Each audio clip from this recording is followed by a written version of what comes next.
The Horrible Gamers podcast may contain content not suitable for all ages. Listener discretion is advised.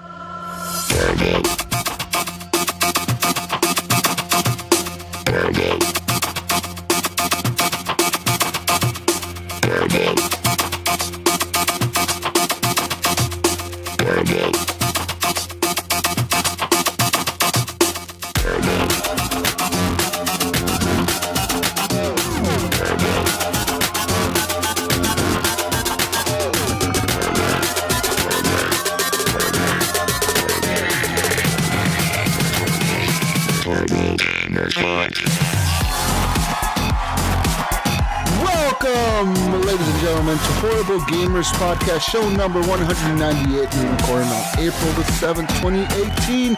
I'm one of your hosts, Jesus Gonzalez, also known as Jesus Walks Out. Today, I'm joined by the crew, Ryan Gibson from the Great White North Canada Land. Oh, Canada. Oh, Canada. Keep going. What? Keep going. I don't know it. What's the next? What's the next? You tell me. You gotta continue. Oh, Canada, our home and native land. That's how it goes. True patriot love in all our sons. Okay, I'm done. Welcome. Another episode of Horrible Gamers. Let's do it. That's right. And also from the West Coast, the best coast, my friend Henley Merrill, Gunny Chief, is back. Welcome back, Henley. Oh, say can. Oh, hey, shit. guys. Here we go. I'm going to start singing anthems now. Yeah. Yeah, What's the welcome. Mexican national I anthem? don't fucking know. I'm not Mexican. I'm American. Fuck yeah. Guys, you can Happy follow Saturday. us on Twitter at _horrible gamers. Leave us a review on iTunes. Hit subscribe real quick. You know you want to, so just do it. Join our Facebook community over at Horrible Gamers Podcast Community. Join our Discord server. We have a Horrible Gamers Discord server. So get on that, man, because Facebook is some kind of privacy scandal right now. So if you want more privacy, head over to Discord. Right? If you think Discord's going to be any better. And Yeah, so you can you're- always email us at feedback@horriblegamers.com. Let's do a quick shout out to our Patreons this week, which just paid this month. They just paid us. Woo! Big shout out to Jonathan Hall, Alan Maybe, Joshua Wolf, Bill Gardner II, Evan Tanaka, John Jerome, and Adam Sunday. He's the newest Patreon. Thank you for Patreoning, or whatever the hell you call that, to us. We appreciate you. We love you. Thank you, Adam. I know you can't see right now, but we all have our lights on. Yeah, Huh? that's right. Lights are on, folks. Lights are on. Keep them Thank on. you for your Appreciate it. patronage. Yeah, Patronage? patron. I don't know, whatever you call that. But thank you guys. Patrionism? And if you want to do a one-time donation, head over to our website, www.horriblegamers.com. Click on the donate button. It'll give you a link to our PayPal, and you can send us money through there if you want to. Real quick, our intro song is done by Fowler and Twistex. It is called The Breakout. And also our outro song is done by Broke for Free, and it's called Night Owl. Shout out to those guys, because they're a pretty good band. So guys, let's get into video game talks, because that's what we're here for. And lots of games we played this week. Some games good things, some games bad things. I mean, let's talk about them. Real quick, I want to talk about a game that I know you guys didn't play, because I'm looking at your list right now. Horizon Zero Dawn. I was playing that right before the show started this morning, and I decided to go back to it because I wanted to turn on my PS4 to make sure it's still working, and get the roaches to move out of there or something. There's roach motels. Warm it up. Just kidding. I don't have roaches in my house. That's disgusting. Anyways, Horizon. Man, I just playing that this morning.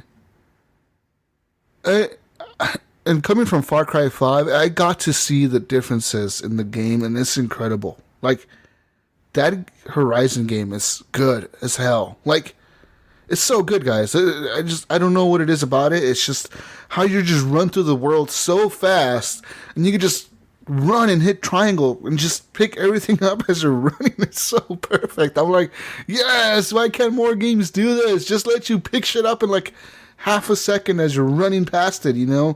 And like, Don't make me Don't make me hold a button. Just let me tap it. Yeah, just tap and I have like 3,000 wood because every fucking tree that I run by, I'm pressing triangle. So like, I don't ever run out of wood in that game. And like, I don't know, the game is just beautiful. It's a beautiful fucking game. I love it when the girl Aloy, she talks to like people. And the game doesn't stop. Like the game, she just like it zooms in on her. It looks like a cutscene because it looks so good. It actually looks like a cutscene. And I'm looking at her and I'm like, damn, like it's a beautiful fucking game. Like this is incredible. She looks real. The guy looks almost real. Like I love it. And the enemies are hard. It's a tough game, but it's a fun game and it's a cool game. I mean, I'm sad that I'm playing it now after the hype, but at least I'm playing it. But it's good. What do you need wood for in Horizon? Is there crafting? Yeah, lots of crafting. You're constantly crafting arrows, and that's the one thing too about the game. To craft things, you don't have to stop the game. You just like pull up your wheel and like hold X real quick to like craft a bunch of arrows, and it'll craft like 10 of them at a time. And like what it does, the game doesn't stop though. The game goes into slow motion, so you can still see Aloy. Whatever she's running towards, or if she's jumping in midair, you can craft arrows really quick, and then like let go of the wheel, and then just full speed again. It's good. It's good. That's cool. Yeah, I see a lot of YouTube videos that show off Horizon Zero Dawn, especially in the 4K. And different TVs that it's showing it on. Just and PS4. Today, I actually switched it from favoring resolution on the PS4 Pro to favoring performance. I don't know. I couldn't really tell the difference. I'm like, it looks almost the same. Like, like they tell you, like favoring resolution, it'll try to scale up to 4K, but like favoring performance, it might dip the resolution to improve frame rate. But I'm like, either way, this game looks good. I just like it, and it's a better game than Far Cry 5. For sure. Yeah. But I'm curious when God of War comes out, that'll be the new showcase game. I mean, I wonder if it'll be. Is it going to be open world like Horizon, or is it going to be a section area type I don't game? think they're talking about it yet. Because from what I've seen in gameplay, it looks kind of open worldy, right? Like you get maybe not entirely open world, but like you're going through a section like in Tomb Raider, like you're in this area of the map. So we'll see what happens with that game. It's going to be a beautiful game. That's no doubt about that. But yeah, Horizon Zero Dawn, guys, play it. If you haven't played it, I mean, just go back and play it. Like I'm playing it in chunks, kind of. Like I'll go into it for a day, not play it for 3 months, go back into it for another day, and that's what I plan to do. I mean, the next big game for PlayStation that I really, really, really want is Spider-Man? Detroit Become Human. I really want to play that. Like, I want to see what that's about. It looks cool, in my opinion. I think people have been knocking it for a lot of reasons, but I think it looks fucking cool, man. I just love decisions in games that affect the story, that actually affect the story. But yeah, Horizon Zero Dawn is the first game I played this week. I know we're going to talk about the other ones. I know Ryan is going to bring one up that I had a bad experience with this week. So Ryan, why don't you help me by starting with the good things about this game? Go ahead. Which game are you talking about? Far Cry? Sea of something. Oh, Sea of Thieves. Oh, that game. I haven't even played that much of Sea of Thieves this week. Just a little bit, but I was still enjoying it, still having a good time with it. I mean, I agree that there needs to be more to this game, but I think it'll come eventually. I think we'll get it. So it's you're just a matter of when. You're still enjoying it? Yeah, I'm still having fun doing the missions and going to get my... Let me tell you what happened last night. Tell me your experience, Why I'm fucking mad at this game right now, dude. All right, so... As you all know, the first time I was the only time I've ever done a fort was the one time in the beta when we did the fort, and we got it. And we didn't get much for that, right? We got like 3,000 gold or something. It wasn't much. But now, forts are worth like 20,000 a piece, maybe more, maybe less. But roughly around 20,000 gold. Last night, me, Mojo, Papa Wolfie, and Jonathan... Pinpoint Red. We all were on the ship, It was like midnight. We're all drinking. I'm drinking, having fun, right? I'm having fun. We do the first island. We collect some treasure on the first island. We sunk another sloop, and we killed the guys on it because another sloop went to that same island and started attacking us on foot. So we kill those guys. We sink their ship. We take off. You see a skull fort. So we go past an outpost. Mojo cashes in our chest. He gets back on the boat after, catching a mermaid. We're all good. We're having fun, guys. It's a good game. Woo! We get to the fort, a skull fort. And we pull up there first, and we start circling the island, and we start firing on the towers. We clear the towers out. And as we're about to dock, another galleon pulls up. A big galleon. A big, black sails, red. Paint, I think it were the same assholes that were killing us the other day with the other crew. It looked exactly like the same boat. I was like, these guys are dicks. With you guys, the same fucking guys. I think that's the most popular skin to buy, though. To be honest, red one, that red and black one. Yeah, with the black sails or whatever. Yeah. It seems pretty popular. So, anyways, we sink those guys. We destroy them. They get fucking sunk. We did work. We're all on top of our shit, right? The skull fort glitched out on us. It glitched out. It wouldn't bring out the second wave. It was just, we killed the first wave.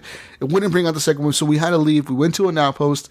We came back. After we went to the outpost, we went back to the fucking island, and everything was working, dude. Everything was perfect. We were going through the waves. We were killing all the evil guys. They had those tough guys that are like the black skeletons that you have to shine the lantern on them to make them appear.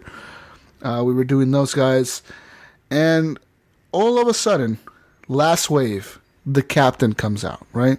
We're fighting the captain. We all died. We respawned to our ship sunk because a galleon had pulled up at that fucking moment, sunk us.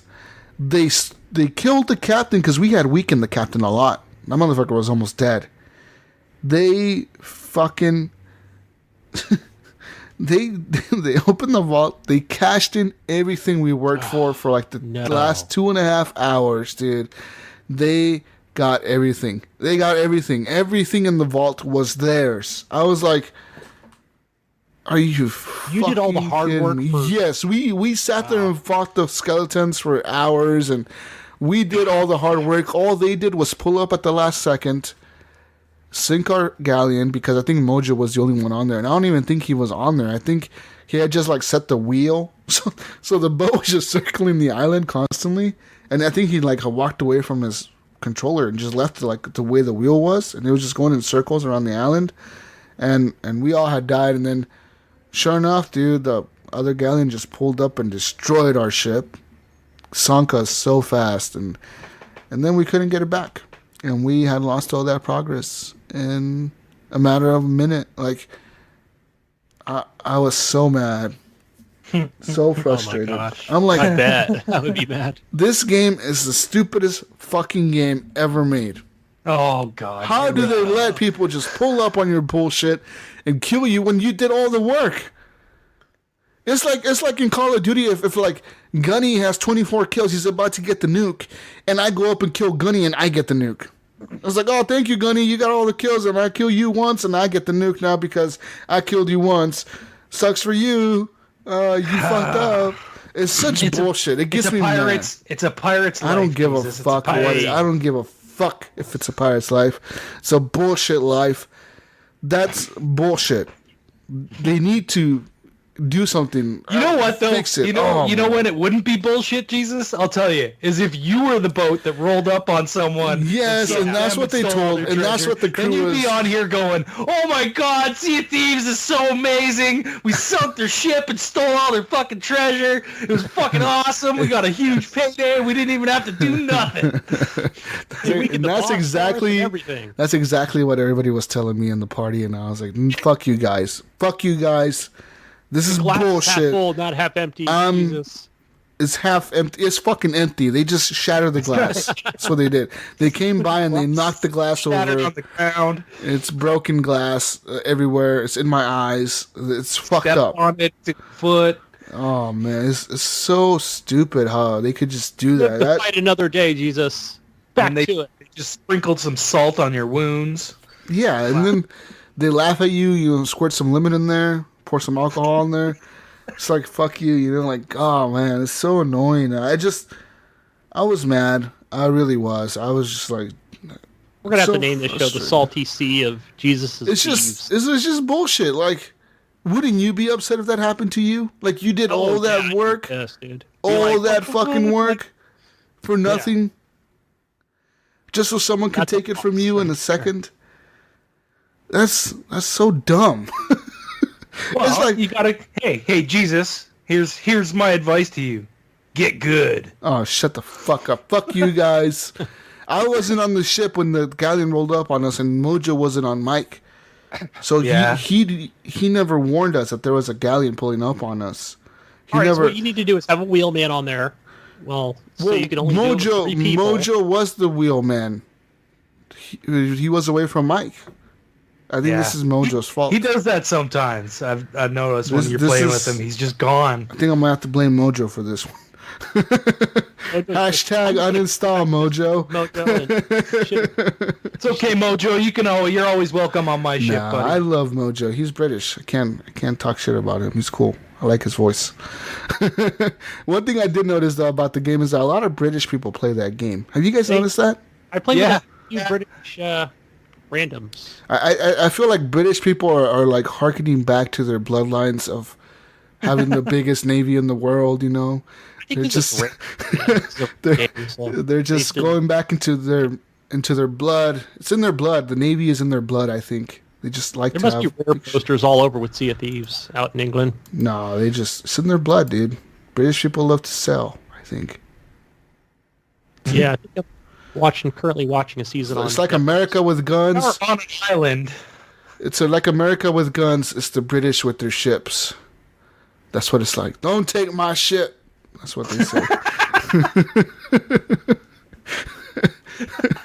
That's what they say in Britain. Don't tread on me. Don't take my ship, Queen. That's what they tell the Queen over there. They don't tell her to not take their ships.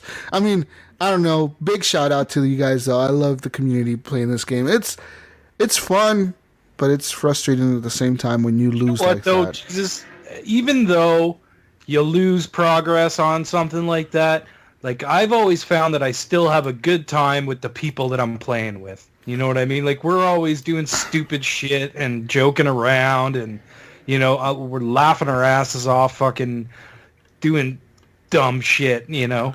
So, like, that is the good part of the game, is the social aspect, where you get a bunch of friends together, and I really, really, really wish that they would start doing 6-man crews. They need to do something, cool. Yeah. Like, it just sucks cutting your friends out when you can't play with them. I got a question. Yeah. What the hell is your question?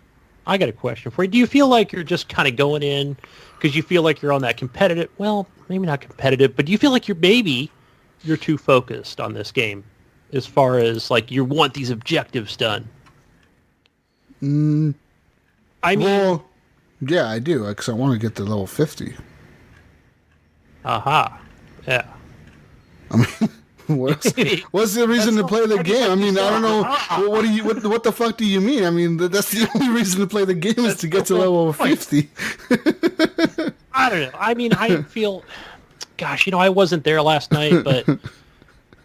I guess if it happened to me enough times, then I would feel like, you know, like, fuck this game. It's broken, you know? Like, why can't they just, like, when you go to a Skull Island, why can't they just, like, maybe close down those servers or whatever to like, make it to, like, where it's your island. Or maybe when you first pull up there, like, when it first pops up, let a few ships go there, but whoever wins the fight out of all those ships, they get to be the only ones that can pick up the skull key or whatever. You know what I mean? Like, something like that. I don't know. Right, you'd be invisible to that other... Like, maybe the other ships can sink you once you have everything on your ship. Then like, it's free-for-all. Like, fuck it, they could come on board and take your shit and steal it. But you're the only crew that can open that vault. You know what I mean? It's like a vault key. Like a dome shield comes over the island, and then you can, once you're out of that dome shield... Ready Player One. You're going to summon a fucking dome shield. I don't know, but then we kind of get rid of that. We're kind of getting rid of that PvE. So, yeah, I mean, it's part of the game. I know they can't do nothing about that. It's just the way the game is made. Like, you're going to win some, you're going to lose some. And obviously, we keep losing them. Or I keep losing them. Right, because I keep hearing about other podcasts and stuff where they're talking about, fuck, man, I'm in the galleon, and then a sloop comes by, and they can move so much faster, and they sink us, and then they're trying to kill us all. Oh, that happens quite a bit. I mean, it's unbalanced. The sloops are way underpowered against a galleon, though. They really are. If a fucking galleon can turn on them and shoot all 4 cannons at them and just keep reloading, because they only have 1 cannon they can shoot out of on each side. Yeah. And if they're not hitting you, if they're missing shots and they're getting hit, like even if one of your guys is missing, but 3 of your other guys are hitting them, they're screwed. You know what I mean? They're going to like have not enough time to repair their ship and do all that. Like they just don't have enough time. It's hard for them. It's like that. That's the bad experience I had was I was on a sloop by myself. Yeah. And I was doing a Skull Island and the fucking galleon rolled up and just fucking took off with my ship. Sunk it. Fucking. I was like, well, you guys are a bunch of assholes. But you know what I did? I didn't cry like a baby and say, "Oh God!" I went after those motherfuckers. Oh no, we went after these guys that had. I didn't stop though, Jesus. They would sink me again. I would go back, smash into their ship, fire all my cannonballs, get sunk again, go back, find them again. I just kept taunting we them didn't and taunting do that. them and taunting. We definitely didn't do that. We what happened was we were chasing them. And then Wolfie had to leave because it was like 4 a.m. where he was. So he was like, I need to go to bed. So he left. And so it was me, Mojo, and Penn. And we saw them parked at an outpost. Well, there was 2 galleons at this outpost. There was one on one side and one on the other side. So we figured it has to be the one on this side. Like, it has to be them. Right? So maybe it wasn't even them. I drove the ship and I rammed them and I sunk the fuck out of them because apparently all their guys were on the island cashing stuff in.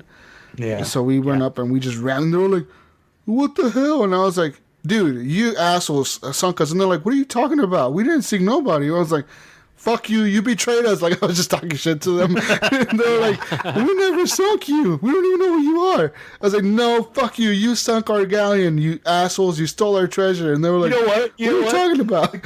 The guys on the other side of the island were sitting there. Yeah, they were all laughing because we straight rammed our ship into theirs. Like we did, fucking destroyed them. But yeah, those guys were super confused. They were like, "What are you talking about? We didn't do nothing." I was like, "Screw you! You sunk us." Going off on them. But the Sea of Thieves community is kind of split. I feel like because I mean, Wingman on TXL's group. I mean, on his podcast group, he put a post the other day. He said, "It's official. I hate Sea of Thieves." I didn't read that post. I saw that headline, but I didn't read the post. And we did play. I played with Wingman Sunday and a couple others. And a few people posted comments in that thread there. So I mean, John Matthews says that if he can never get online, I mean, he's yet to see another player after 3 hours of playing, so he deleted it and moved on. And then Steve Morleon, our community member in theirs, obviously, because he posted in their group, he said, "I never had an issue with getting online. Only frustrating thing is the fucking asshole players I did encounter, harassing me just to be annoying. I wish Microsoft would do something about that, like making dedicated servers where PvP is not done and powerful NPC ships roam the seas."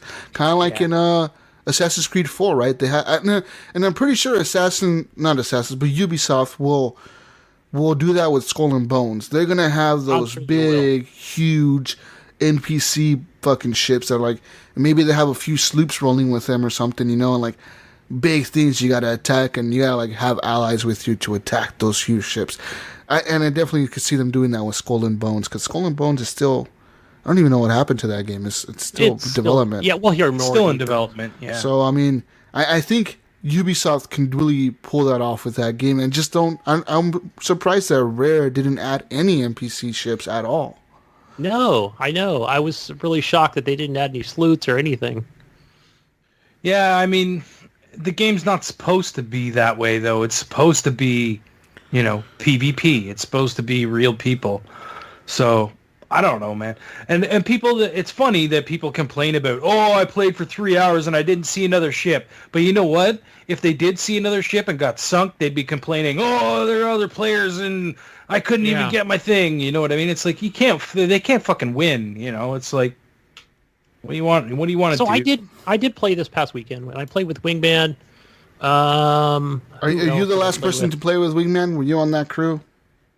No. I wasn't not that time, but it was before that. So, and we were playing. We went to an island, and it's funny because we saw other ships, and I know that they saw us, and they just kept going. We're like, okay, are they turning around? Nope. They're just rolling on by, and it was kind of weird because I'm like, this is probably the first time I think I've played Sea of Thieves where the three other ships that we saw we were just ships passing in the night. It was they didn't chase us, we didn't chase them.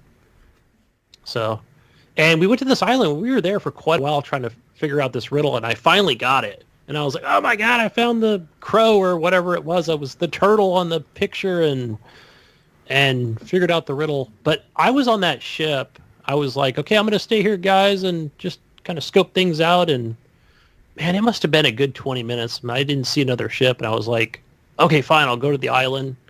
And yeah, I was shocked that no other ships came by to try and sink us.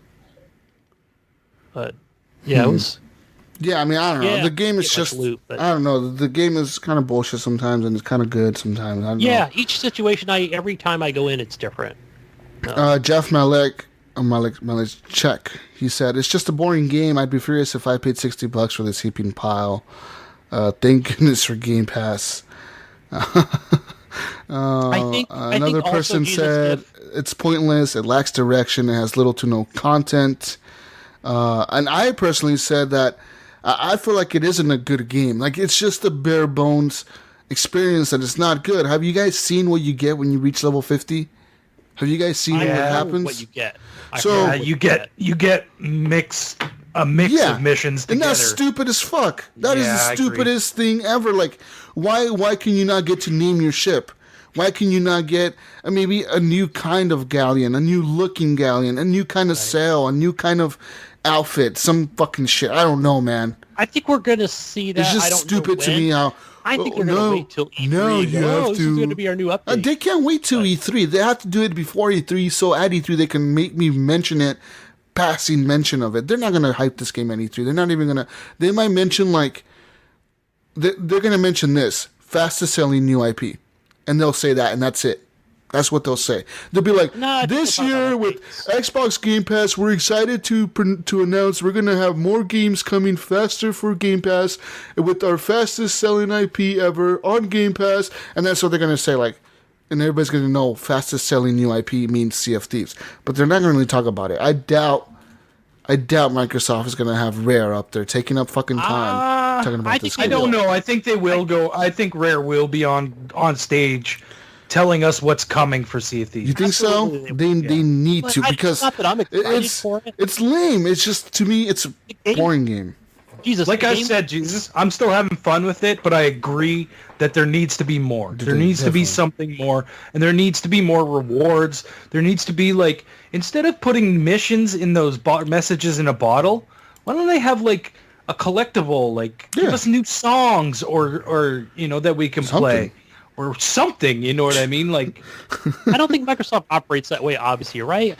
I mean, look at the launch week. To me, it was just a soft launch. Achievements were disabled. That is bullshit. Right? That's dumb. The first couple of days, it was playable if you can get in, right? So they already lost a lot of players as far as they did. In the first week, they lost a shitload of players, people, especially in the PC community, right? They were like, fucking Windows 10 bullshit, and I can't get it on Steam. I hate this game. It's got no content, right? So they already lost those players, which was they already knew they were going to lose them, right? Or that's not a surprise. Yeah, that's not a surprise at all. But I agree with the lack of content. They do need more, right? Because you can just run around an island. I'm like, yeah, okay, you're just kind of running around. There's chickens and snakes and crap, but there's really nothing to... One snake randomly appears. That's not a gameplay for me. No, dude. Sometimes you go on an island, there are fucking snakes everywhere. Yeah, but they're lame-looking snakes, and it's just like they're more annoying than anything. They're lame-looking. They look lame, and they're kind of just more of an annoyance than anything. They're there to annoy you. That's what they're there for. Yeah, absolutely. They're there to hinder your progress, pretty much. But because again, I think Microsoft will be. Yeah, I think they're going to wait all at E3, guys. All I'm saying is, even as I commented on this thing at E3, Microsoft needs to announce new IPs that are single player experiences. They need to. They RPG. desperately need to. And I'm not talking Halo. I'm not talking Gears of War bullshit. I'm not none of those bullshit ass games. Fuck those games. Single player. New story. I want like a fucking story, guys. You need to come out there like Phil Spencer needs to come out there with this fucking coat on.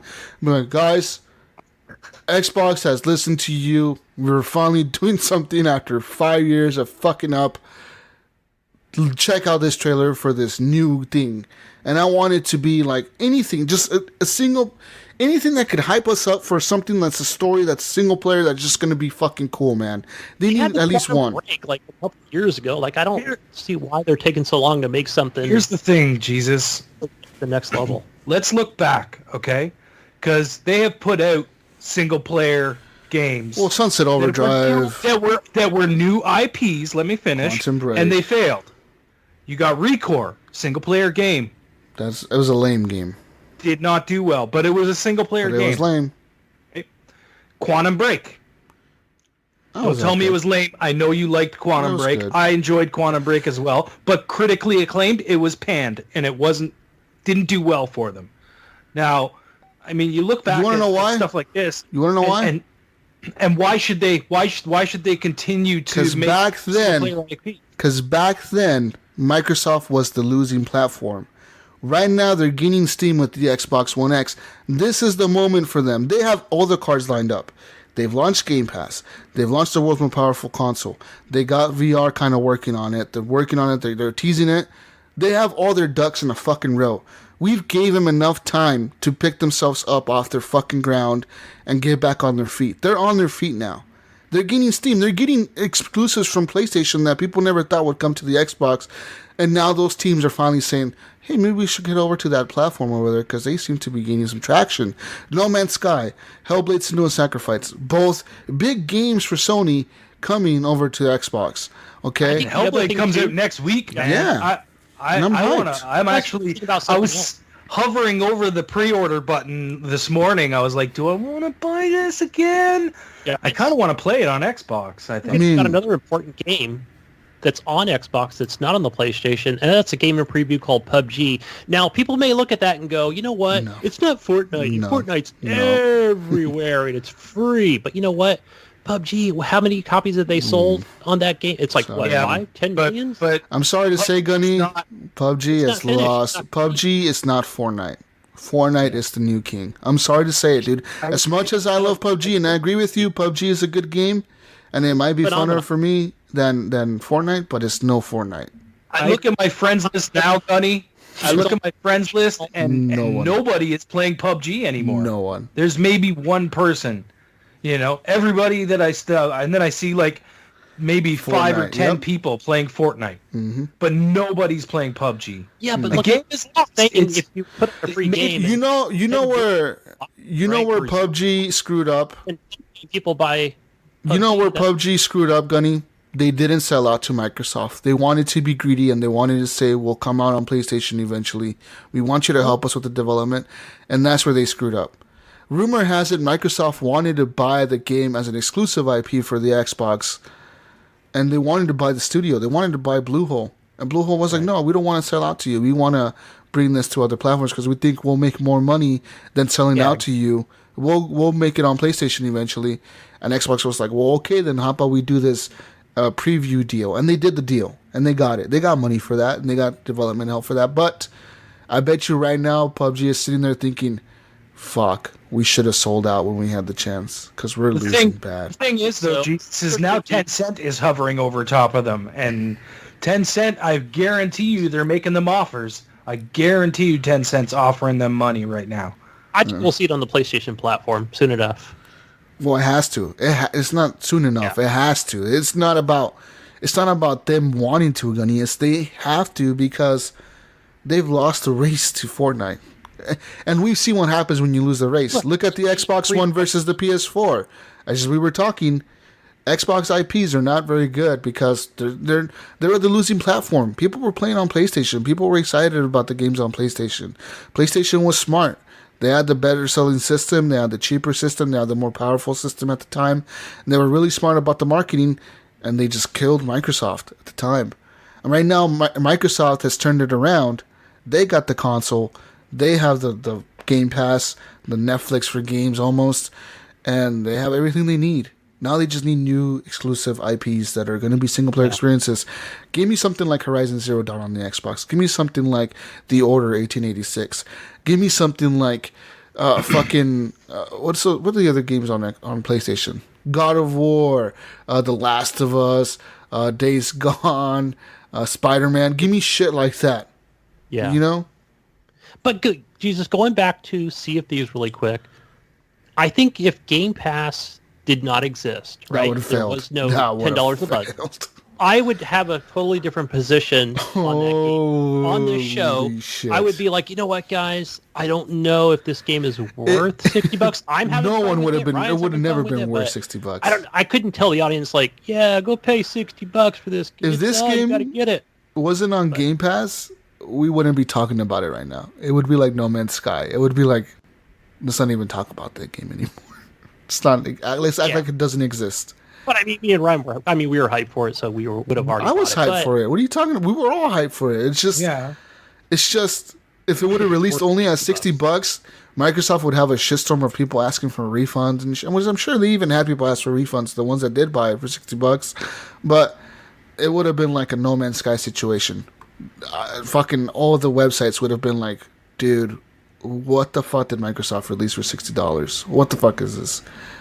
It would have been bad. Yeah, I honestly feel like this is like a $40 game. Yeah. You know what I mean? It's Like $30 it should have come out at $40. Yeah. And because they were releasing it on Game Pass, I don't know why they didn't. Yeah. You know what I mean? Why wouldn't they just have dropped that price down to $40? I don't get it. But yeah, you know, weird. But yeah, as I was talking on this Xbox Live group, and I said, I mentioned that about E3, that Xbox needs new IPs. Our friend Miguel Chavez, he's part of the community as well. He came on there and he was like, single player games are dead, multiplayer is where it's at.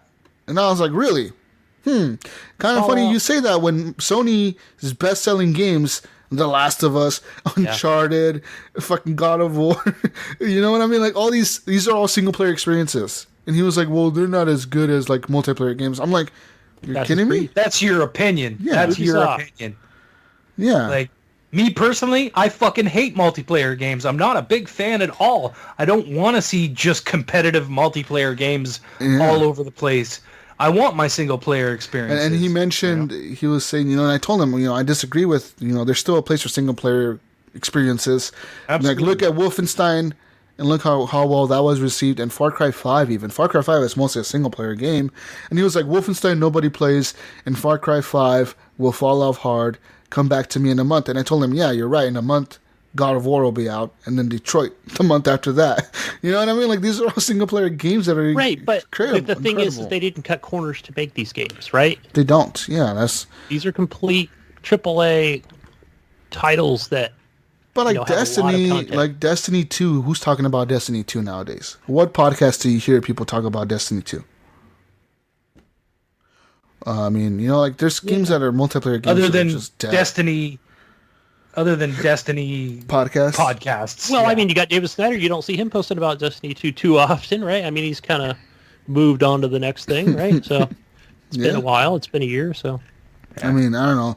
I just and I'm just saying Microsoft needs single player experiences. Maybe what's that game coming out in May? State of Decay. Yeah, maybe that'll first one was really good. Reviewed good. I knew the first one reviewed pretty well, and I really enjoyed it. It was cool, but I think it really lacked that co-op experience, and I think bringing it to the next game is going to be fun. Players. It's just that thing, right, where they seem to... It seems like Microsoft wants to be pushing multiplayer games, and Sony's like, well, we want to make single-player games. It's kind of like they're both doing almost completely different things, right? Like, one company's making single-player awesome AAA experiences, and one company's making okay multiplayer experiences. And who knows who's the right one, And I just feel like Microsoft could make both. They could make multiplayer and single player games. They just need to get their shit together. But yeah, that's it. Enough of my ranting, guys. I don't know. I'm tired of ranting. Jesus rants. This was a long talk about Sea of Thieves. It's just really frustrating to me how the game is like that, and just Microsoft, the way the decisions they've made is just dumb. But like I said, we give them enough time, and it's time for we'll get ready to go on another. Exciting. Fuck! What do you have there, Gunny? What is this, Gunny? What? What games are you? What the fuck are you playing? What are you playing? The Tokyo 42? What the fuck is Tokyo 42? So this is part of the Amazon Prime with Twitch games, which I didn't know it until I listened to the VGO podcast. They were talking about getting SteamWorld Dig 2 free. And I was like, what? I can get that game for free? Because I was game sharing. And since, that part was broken, I was like, oh man, I don't get to finish the game. So I was like, oh sweet, I can actually go down and download it. And then I was looking, and there's other games that since I've been an Amazon Prime member for the last probably 6 months, there's like 4 other games I haven't played, but Tokyo 42. So this is one of those top-down isometrical platformers, shooters. It's a weird Japanese game. It reminds me of, I think it's not Monument Valley. It's I don't know, almost like a 16-bit game where you it's funny how it starts off where it says, all right, you wake up and I think it's like the future. And they say like, you've been framed for murder. You got to get out of there. And like your friend's calling you to help you out. And it's like, okay. So then you end up like you're on this map where it's like, come over here and hit this terminal. And this will be like, it's a save point. And it's like, all right, go shoot this person. Like, all right. So then it gives you go pick up a gun. All right. And then you go shoot the person. All right, good. Here, take the sniper. But there's no like aim or anything like that. You just I used a controller because it's played on PC. And you could look around the different sections of the map, and there's just people walking around. And you could just go over and basically click the right stick and then put it over that person and press right trigger to shoot or whatever. And it's got like that. And then it like there'll also be like this other cutscene where it's like, oh good, we're going to get you cleared of murder, and I was like, I actually got a good laugh out of that because I'm like, okay, I'm over here killing people and I'm like trying to get out of being framed for murder. But I'm sure the story will just get weirder and weirder as it goes on. And it has this like almost like where you have to like escape from other sections of the map, and it'll actually show that slow bullet time. Mm-hmm. And you can shoot your assault rifle at the same time. And so is this game good? Is it fun? It is fun. It's got some platforming to it as well, where I like the art style. I've seen the art style. It looks pretty cool. It looks Japanesey as fuck. Well, it's in Japan, right? The game is in Japan. It's in Japan. So it looks really cool with the architecture that they use in the buildings of the game. And it's all kind of like very white. It is. It's very, it's got a couple colors, like these pastel colors, but you can press LBRB to kind of see around like the other side of the building. Like, oh, okay, I need to jump onto this, like, probably like an air conditioner that'll get me onto the stairs. It's not too difficult. Okay. Especially in the starting area. But yeah, it's cool so far. I like it. Awesome. Well, that's good. I haven't figured out any stealth. I don't know where, because the only thing I can figure out right now is just to, like, once you shoot the first guy, the other people in the like, let's say the stronghold, or if you want to call it that, like everybody hears it and they know where you are.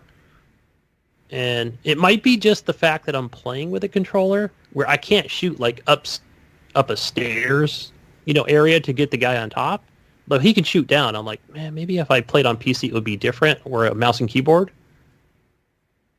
Maybe. And then I'm just jumping around trying to avoid being shot. And because I think once you get hit like once, that's it, you're dead. But it immediately will restart. basically from a checkpoint, and they're pretty close as far as checkpoints go, save points. Good. So, yeah, but it's good. I like it. Tokyo 42, people. Tokyo 42. Free on Amazon Prime if you have it. I have it. I'm not going to download it, though. I don't have a gaming PC, so I don't care about those games. What other game do you have there on the list? What the hell is this?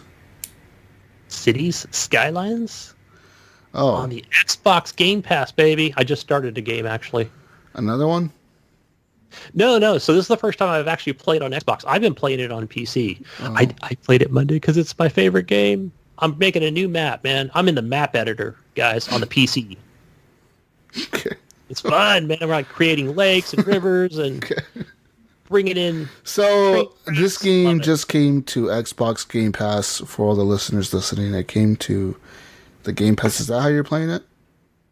So I played Monday on the PC because, again, I can't stop playing this game. And, again, just doing the map editors and stuff. But moving on to the Xbox, I just downloaded it this morning and just started up a regular old game. I see they do have the mod editor, and you have to have a Paradox account, which I don't have on Steam. So, but you said you have. Yeah. You created a Paradox account? Okay. Mm-hmm. So what kind of mod? Tell me about the mods. I'm really excited to hear about some of them. They're not very exciting. It just adds new different buildings to the game.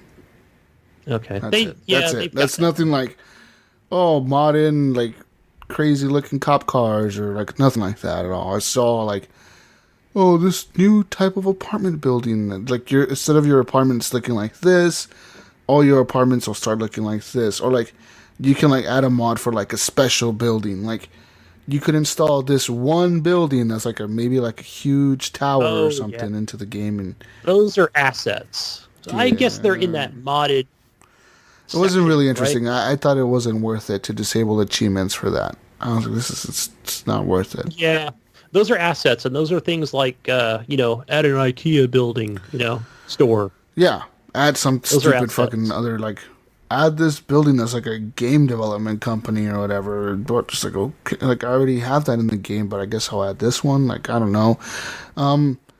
But yeah, I mean, City Skylines is fun. I haven't gone back to it in a long time now. I mean, I should. I kind of miss it, but I don't know. I need to go back to that Mars game too, because I wonder if I want to get that. If they dumbed it down or something, because the fucking game is hard. It's hard. It's not even like. It's nothing like City Skylines. City Skylines is easy for me. I can get a city started fast. In that Mars game, it's near impossible because you have to constantly keep moving your domes and everything, and you got to have enough resources to build a dome itself. If you don't have enough metal, if you don't have enough things to build it, then you cannot build a new dome. You know what I mean? Does it run? What is that game called? Return to Mars? No, Mars. Anyway, what the fuck's it called? Does it run off an economy system? What do you mean? As far as you start with a budget. Well, you have a budget, but it doesn't matter. I don't think the budget really ever matters. The only thing the budget affects is Earth giving you supplies. That's it. Okay, so you have to purchase them. You can if you need to build something kind of fast, but you just don't have enough. You're not mining any say you deplete the metal mine and you don't have any more iron or metal to make, and you need the metal to make something.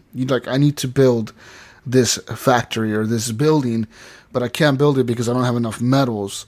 So you can head over to your Earth thing and tell Earth hey, launch a rocket with full of metal. I want to and then you the rockets have a weight capacity and it's all based on weight. You can have them give you 50 metal, 50 polymers, 50 things of oil.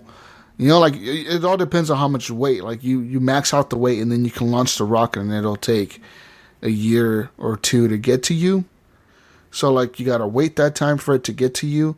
But then if you have all your rockets on Mars and you haven't launched any back, then Earth is dude, you gotta buy a new rocket or you gotta launch one back. Oh, great. And then we have to launch it back to you. So it'll be 4 years before you see any supplies, So it's crappy like that. Wonderful. But that's the only thing the money affects is that. And the thing about that, to make money in the game, you can mine like special resources. They're kind of like super rare materials only found in Mars. So it's like a trading company. And you can actually sell that to Earth.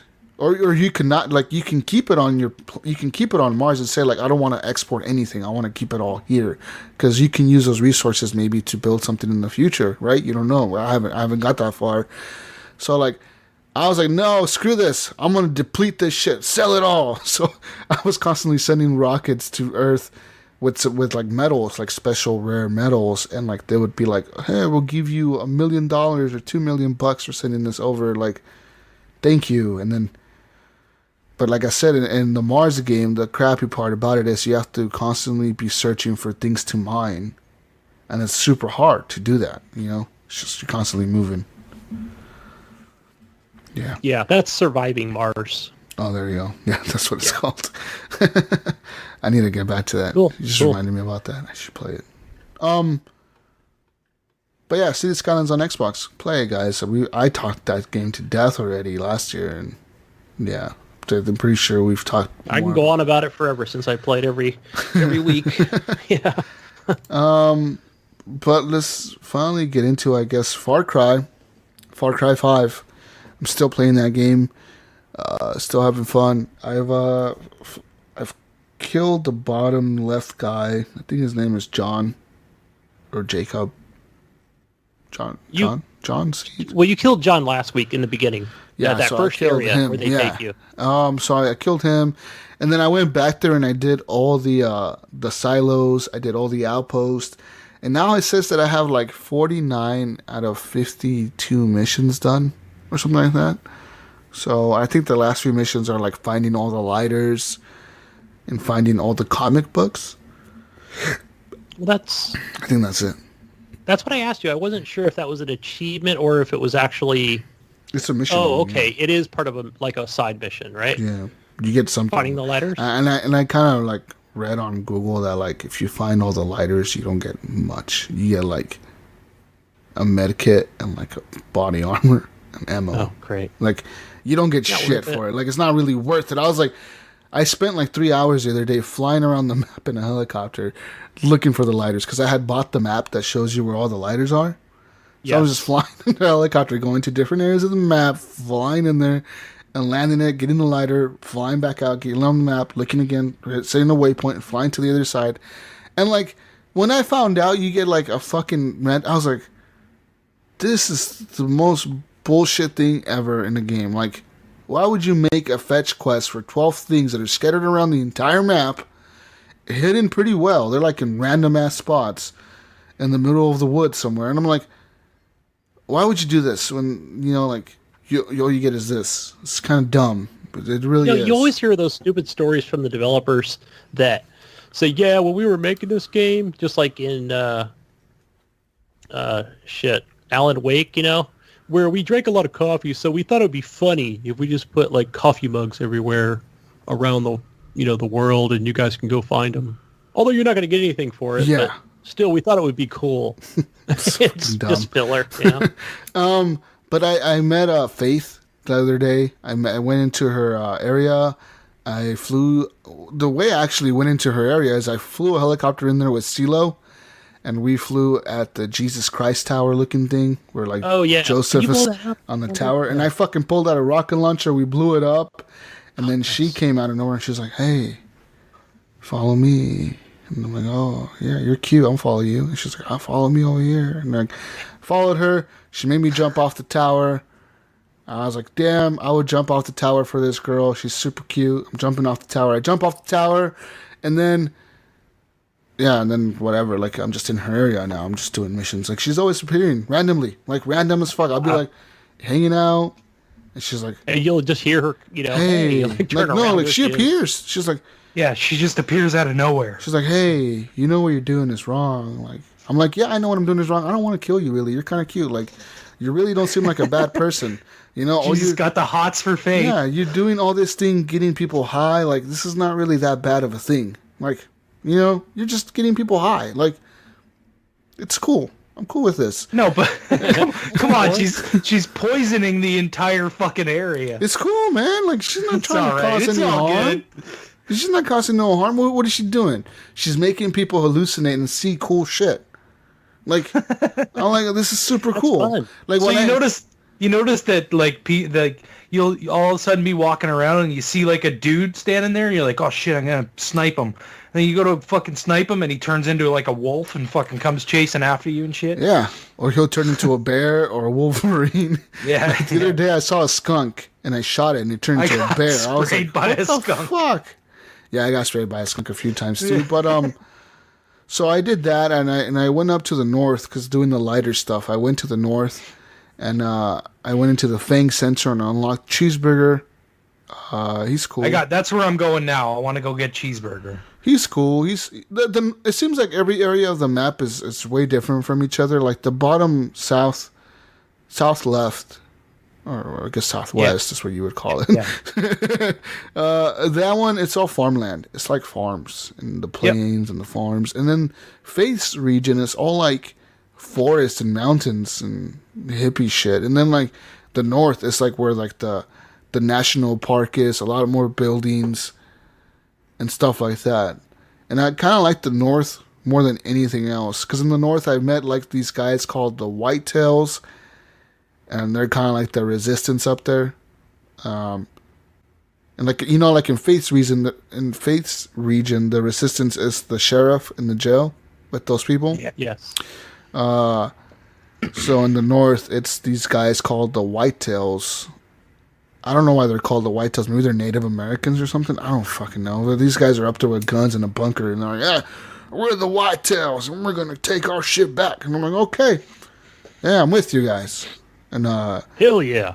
so, and then I got Herc, and I believe Herc is from Far Cry 4. He is. So I got him. Herc don't pray to no monkey god, is what he says. Cirque is funny. He's like, I don't pray to no monkey god. So there's that, and yeah, I mean, I got in like one of the cutscenes in the north and a few of Faith's cutscenes. On Faith's region, I'm to the third notch, so I'm like, I gotta fill up one more bar to kill her or whatever, but I kind of don't want to kill her, so I'm kind of like attacking the north now. So I'm like, Faith is cool, dude. I don't want to. We're kill about her. halfway through Faith's area right now. But I reached a point the other day playing the game where I kind of got bored with it. You know what I mean? I don't know. It's like every mission is the same. Pretty much, yeah. It's like you're either... This was the problem I had with the game all along. It wasn't keeping my attention. It would it'd pull me in and I'd be like, yeah, this is fucking cool. And then like an hour later I was like, I don't know, I don't want to play this anymore. Yeah, it's like you're either liberating an outpost, rescuing somebody that's on the side of the road, blowing up a truck. What else do they have? They have blowing up a truck, fishing, convoys. They have those bullshits. Jesus! By the way, speaking of fishing, I did do some fishing today in Far Cry. All right. Oh, fishing You're an angler. And you're right. I must have had like some fucking big crazy ass fish on my line the first time I tried to fish, because I could not fucking pull it in. It would not let me. Yeah. And I was doing everything that I did today, and it just wouldn't fucking work. Wow. So. Yeah. I actually caught like a 50-pound fish. It was pretty legit. Oh, yeah. I sure was kind of hard. I was like, oh fuck, my line almost broke a few times. It was one of those 50-pound. I was like, holy fuck, that was big. But yeah, like I was saying, the game has like only the same type of missions. Like, and then the missions that I hate the most are the ones where they like, oh, drive, get in the car. I'm like, oh fuck.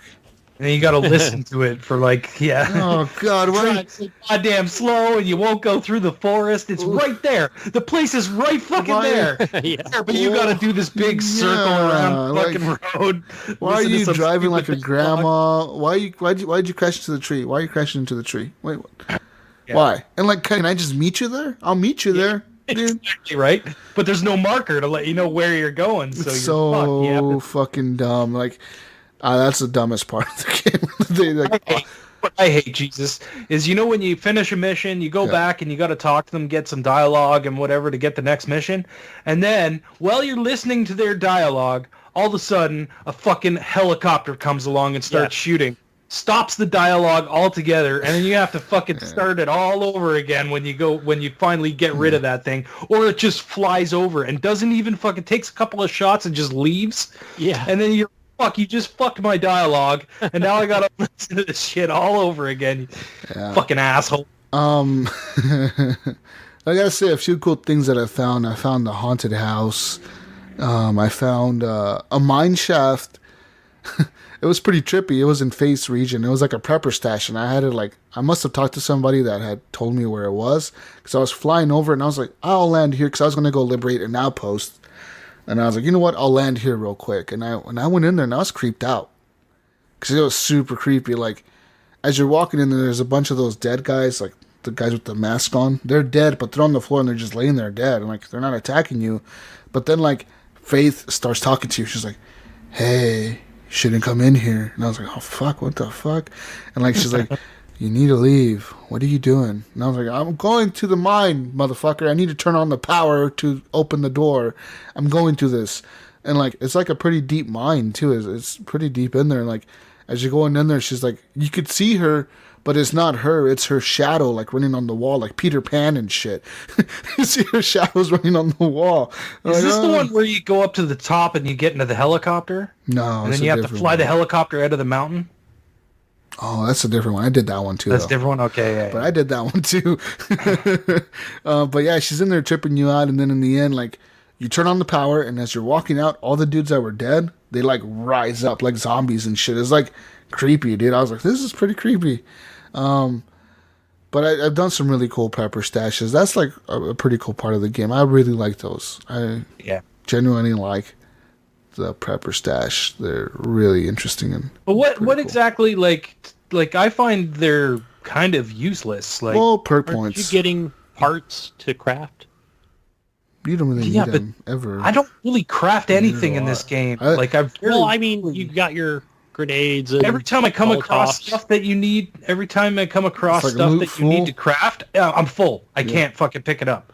So it's like, I feel like, like, you can go in your inventory, I think. I don't know what you can do with it besides just see it. I even bought like the perk that upgrades your like loot stash inventory thing, and like even that, it's like loot full. I'm like, oh fuck, I guess. And I'm like, and then I constantly check like my dynamite and my Molotovs and all that. I'm like, do I have enough of these? And it's all full. Like, I never use them. I'm always using my guns. Like, I haven't even finished any of the challenges for the explosives. Like get 10 kills with the grenade, 10 kills with the Molotov, 10 kills with dynamite. I haven't done like most of those. Like, I have like 3 kills in each one, or 3 or 4 kills in each one. Like, it's like I don't really ever do that. I just shoot people from a mile away with my 50 caliber fucking sniper rifle, and they're all dead by the time I get there. You know? Oh, I like the dynamite. Jesus, where do you turn fish in? You just sell them to people. Like, when you like just random? Any of the gun shops, like the gun shops up. It wouldn't let me sell them. You go to sell loot or sell consumables. And there was nothing in my inventory after I'd just been fishing for like fucking half an hour. That's weird. Yeah, and I caught like 7 or 8 fish. They're usually in there, and it just sells them. Like, you can just put sell all, and it sells all your maps, your skins, your fish. You know what though? I find that things get really messed up with the skins. Like, I find sometimes I've found like a shitload of skins, and then I get to a place to sell them, and it tells me I have like 2. And I'm like, no, what? I had a cougar and a bear and a fucking skunk and this and that and the other.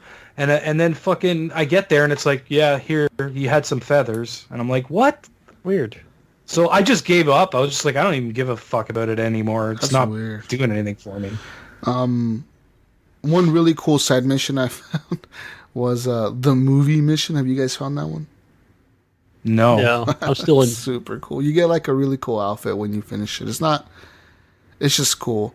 And because it's like Ubisoft totally making fun of their own fucking game. Because it's like the guy who's making a movie, right? He's directing the movie, and he's like, I need to do this movie, and you need to help me, because I don't want to go back and work for those fucking guys at Ubisoft and make another stupid ass Far Cry game. He's like, those games are so lame. He's like, I can't go back and work there again. It's like they're making fun of their own fucking game. Like, okay, that's cool. They do that though. Ubisoft's done that in a couple of games.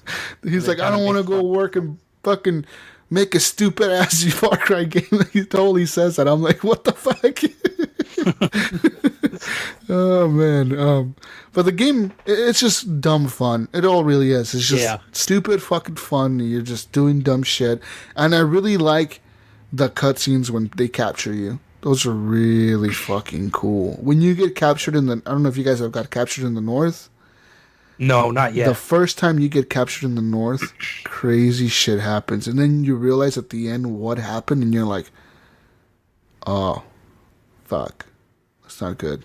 But I won't spoil it. You guys will get there eventually, and you'll like it. I'm still in the south. I just escaped from John's bunker. And I got Peaches, the cougar. Yeah, I got Peaches. Peaches is cool. Yeah. Like, I never understood that. Lady was bitching about how she really wanted her fucking Peaches back, and then she's like, I know, and then all of a sudden she's like, you can fucking take them. Yeah, fuck that fucking cat. You keep Peaches. I'm like, too much maintenance anyways. I'm like, what the fuck? You just made me go get this fucking thing. Like, you don't want it? You made it seem like you fucking love this thing, like it was your own kid or something, and then fucking, I don't want that stupid thing anyways. Yeah, fuck that stupid cat. I don't need it. I'm like, okay, like, it's kind of weird. I guess I'll take him. I'm fucking. Yeah. You know what I had a lot of issues with? What's that harbor section where you had the marina in Faith's area. I haven't gone there. Oh yeah, man. Like I ended up grabbing a helicopter and just going in and just fucking plowing it with missiles. Try and kill as many guys as I could until my helicopter was dead. And then I parachuted out, fucking chucked a grenade down, and it landed on the boat that was in the water. Fucking blew it up. Landed on the dock, and there was like maybe 5 or 6 guys left, and I was like, pow, pow, pow, pow, pow. Damn. Liberated that shit. But it took me like 7 or 8 tries. I was like, fuck. I kept getting so pissed off. I have a lot of the perks unlocked already, so that's pretty good. I mean, the game is fun, but I don't know. Maybe I should play a co-op with people. Maybe I'll have more fun that way. I don't want to do that because unless someone wants to jump into my game, because I want to keep progressing my story. Yeah. You know what I mean? Like, and that becomes a huge problem. Like, why would I want to play this co-op if I'm not progressing the story? Unless I finish the game. If I finish the game and I'm just going in to play with a friend, I get that. But like at this point in time, most people are still trying to progress their story. So who really wants to jump into someone else's game, right? Like, I don't know. Yeah. But it's Far Cry 5. It's a beautiful game, though. Fuck, so good. Oh, yeah. HDR. So good. The HDR is insane. And people are like, fuck these guys and their stupid fucking 4K and HDR. It's like, no, man. You've never played a game in HDR. It's insane. It's fucking crazy. The lighting, it's just fucking nuts, dude. You need to see like the nighttime with the moon shining on the walls and vehicles. It looks so good. Fucking nighttime in Sea of Thieves. I like every time I see like the northern lights and shit, I'm like, fuck, this looks amazing. Yeah. Just fucking awesome. But anyways. Insane. Are we done with Far Cry? I think we're done with Far Cry. All right. Last game, yes. Last game I played was a game called Ruiner. And I think Gunny talked about this. He played it on Steam before. I bought it in the sale last week, I think. It was on sale for like $11 or something like that, or $6. I can't remember. But it's like a top-down kind of shooty, like a dual-stick shooter game. And you're collecting these different weapons. And Buddy has this mask, and it like things are written across his mask, like it's like an LED mask, kind of like the guy in Watch Dogs, where like you know, OGs would come up on his mask and shit. Like Dead Mouse. Or Dead Mouse, yeah. But yeah, you know what? I didn't play a whole lot of it. It seemed a little really weird. Like it had a really strange story. But I think I might play some more of it. I just don't know when. I'm really kind of like stuck between Sea of Thieves and Far Cry right now. Those are the two games that are really the ones I want to keep playing anyways. Did you get to the Sanctuary section on Ruiner? The main hub? Yeah. Well, I got through the tutorial and played like the first level. Yeah. So, But it goes on. It's weird how it goes on, and there's like those like little flashes on the screen where it's like boss, and then you got to find the boss, and I don't know. It's very red. I mean, Very red, yeah. Mark would love the color palette, I think. Super color palette. Wingman, it's your favorite color palette. But yeah, Ruiner, guys. I don't know. What do you? Yeah, the controls are a bit. You really. I think it would take a while to get used to. As far as what it's trying to get you to do. You know what I mean? One stick aims where you shoot, and then you pull the trigger to shoot, or you hit the bumper to do a melee attack. And your other stick moves you around. It's pretty basic dual stick shooter controls. Like I feel like if you know how to play a dual stick shooter, then you'll pick this game up pretty easily. Yeah, but I think at the same time, it's also trying to get you to I don't know if it's called teleport or where you need to move quickly to the next enemy by pushing up and pressing Y and then pressing B to melee this guy. It's trying to get you to chain. You're trying to do combos. Yeah, chain kills. Exactly. They want you to warp to the next guy to kill him as fast as possible so you can keep that chain going and then you get a higher score. But I don't really know what that does because there wasn't really I didn't see like a score or anything. But I could see when I did chain kills that it was like 3 times, 4 times, 5 times, 6 times. But I think it's trying to get you to do that. Otherwise, what they're trying to do is if you don't do that, then you're going to die. I think that was the thing. Where if you're not doing those chains, it's not like you could just run over to the next guy. You have to teleport over to the next guy. No, that was only in the tutorial where they were trying to teach you how to dash. Yeah, that's what I mean. As far as because I found if I'm not dashing, I have to. Yeah, if I'm not dashing and getting to the next weapon or whatever, because hey, you can't reload your assault rifle quick enough that you need to pull out your pistol. I find that you're dashing basically to dodge attacks, right? Like if someone's shooting a gun at you, you dash out of the way closer to them, and then you attack them from a different spot. That's pretty much what I used it for. It was just like, I would just be like, bang, bang, bang. Oh, he's going to shoot at me. Dash out of the way. Move over here. Boom, boom, boom. He's dead. Next guy. You know what I mean? Dash away. But at the same time, switching your weapons because it's just saying like, you're always picking up new weapons, right? Like there's right. Whoever dies drop something on whatever they have on the ground. And it feels good in that quick succession. Dash, shoot, switch to the pistol, grab a melee item, dash, or what I call teleport because sometimes you're going a long distance to the next enemy. Yeah, it feels good. What I didn't like was the where you have to pick the points that you dash to. You know what I mean? It was like that was a little point, and I can't get that down. It's just that's not for me. That's what I was talking about with more enemies. I think again after you get to the main hub, and then it like okay, you're on your own. It's like oh shit, what button do I push again? That's right. I have to go to the next guy. All right, and then I'm going to go to that guy. Hold down LB, and then I can mark the places that I want to go to, and then I let it go, and it goes. But it's like you get used to it. It's gonna flow really well. Yeah, it just doesn't flow right for me when I was playing it. Right, like I don't know. Maybe I could get used to it, but it didn't feel right. But yeah, Ruiner, guys.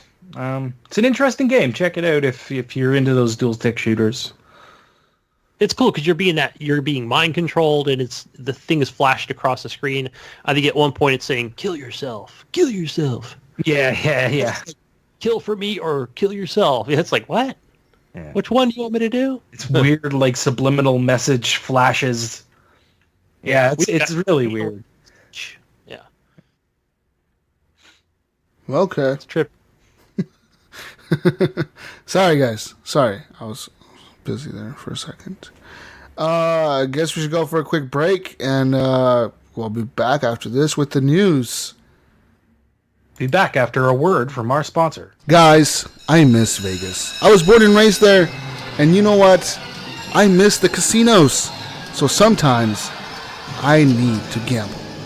And personally, I love blackjack and roulette. And you know what I do? I head over to MYB Casino and gamble from the comfort of my own home. MYB Casino offers huge bonuses, tons of free spins, and they offer every single game you'll find in Vegas, plus many, many more that they don't even have there. If you head over to mybcasino.ag, that's M as in money, Y as in yes, B as in Bravo, and use promo code GAMERS, you'll get a 200% welcome bonus for signing up with them. So, you start playing with the huge bankroll. Also, if you win, and when you win, you'll get your payout super fast with a guaranteed lightning fast payout system. And, guys, you can play this from anywhere in the world. On your phone, your iPad, your tablet, computer, anything can play this. Plus, if you like the touch of a personal dealer, like a live dealer, you want to see a guy dealing out the cards. They have that available, live dealer casino with real people dealing out the cards. So, if you want to get in on the action, go to mybcasino.ag now and sign up with them using promo code GAMERS to ensure that you're eligible for all of our future promotions and bonuses. Visit Vegas from your couch and try them out today. You play, you win, you get paid. mybcasino.ag, promo code GAMERS. And we're back. Time for some news, people. Let's get into some news real quick, guys. If you want to read more news, head over to our Facebook group, Horrible Gamers Podcast Community, where we post the group posts a lot of news. Usually members or we do. I mean, everybody's always posting news articles in there. But let's talk about some news real quick. PS5 rumors, guys. PS5 rumors are stirring up again. People are saying PS5 might come in 2019 or in 2020. Dun, dun, dun. Most people are saying as soon as 2020 now instead of 2019. 2019, of course, would be next year, but everybody's like, no, we think it's 2020 now. Like, what? Yeah. No. I mean, I don't see it being 2019, that's for sure. I think even 2020 is a little soon, but... I mean, they just released the PS4 Pro, like, what was it, last year, the year before? Last year, right? Yeah. Or the year before last? No, I think it was the year before, because... I mean... Yeah, it was a year between PS4 Pro and Xbox One X, right? Mm-hmm. Pretty close to, anyways. Yeah, so, I mean, there's a lot of rumors about it with... Intel's new i9 processors being announced. You seen those? The new processors by Intel? No, I haven't seen those yet. They announced some crazy-ass new processor thing that supposedly does things so much faster. CPU or whatever. But, I mean, we'll see what happens. I don't know, man. 2020 seems okay for PS5. I say 2020. We'll see what Sony does. Maybe Xbox One XX will come out in 2022. Also, XX? Yeah. XX. The double X. Oh, double the X power. X1X.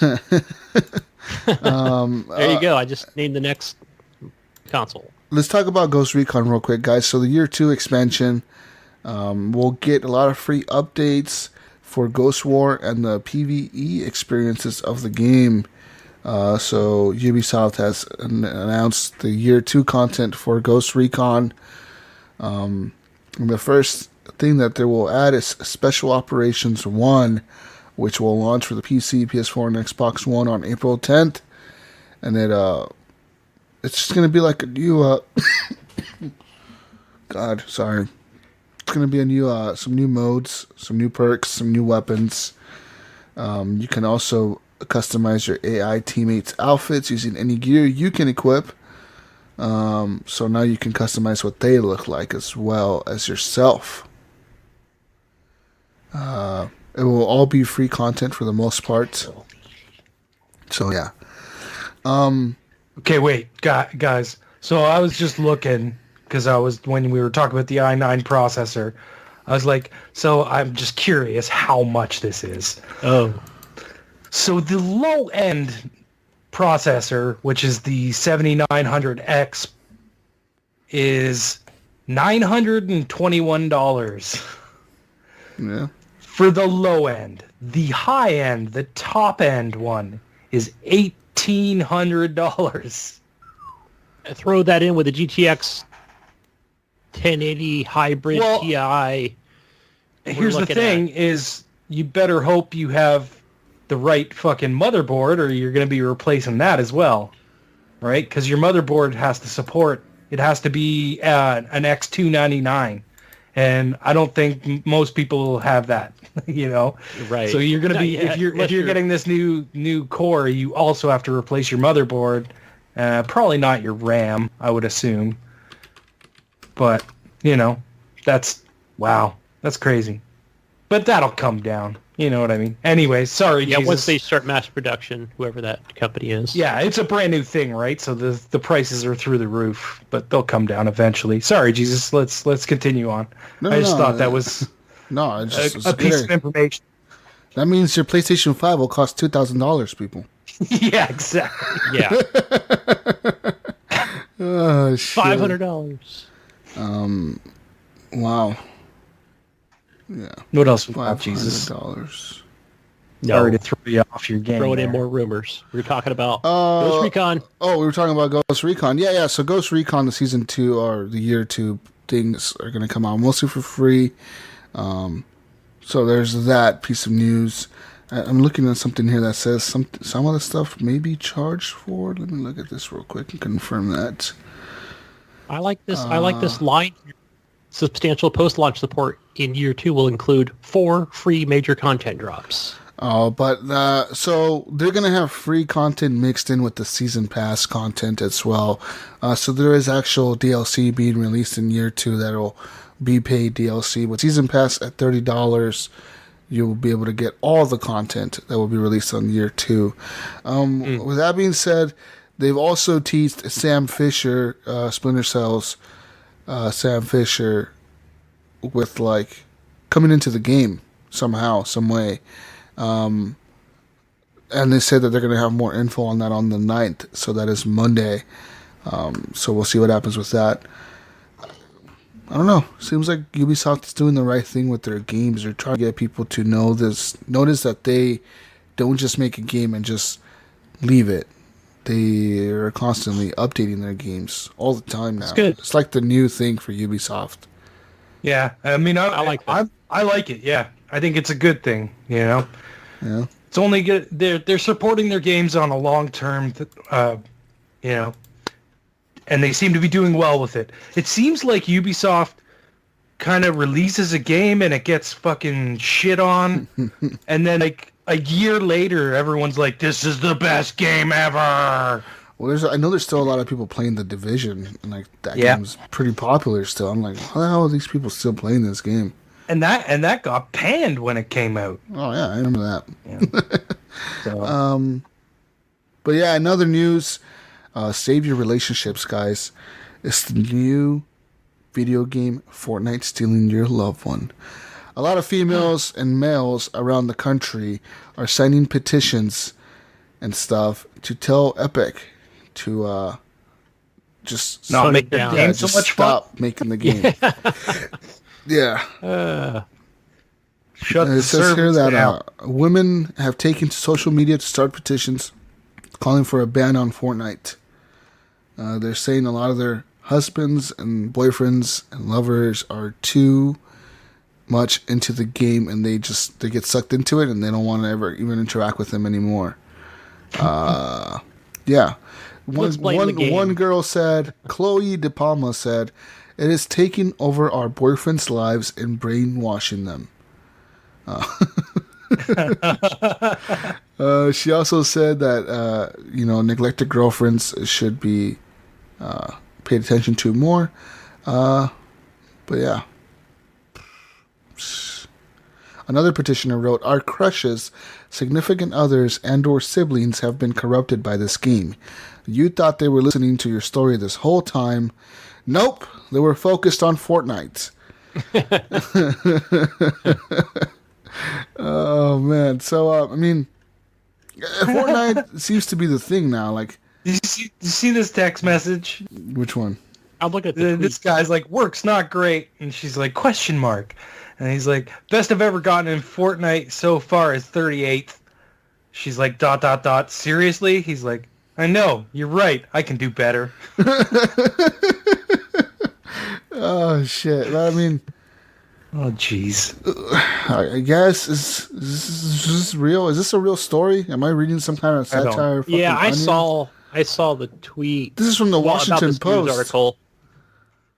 I remember something coming out like with Call of Duty. I think I can't remember which one, but it's taken over my husband and boyfriend's lives. So I want to blame the game developer, whoever. This girl posts, romance too isn't good. dead. The guy texts her, I'm hiding in a bush to text you back in Fortnite.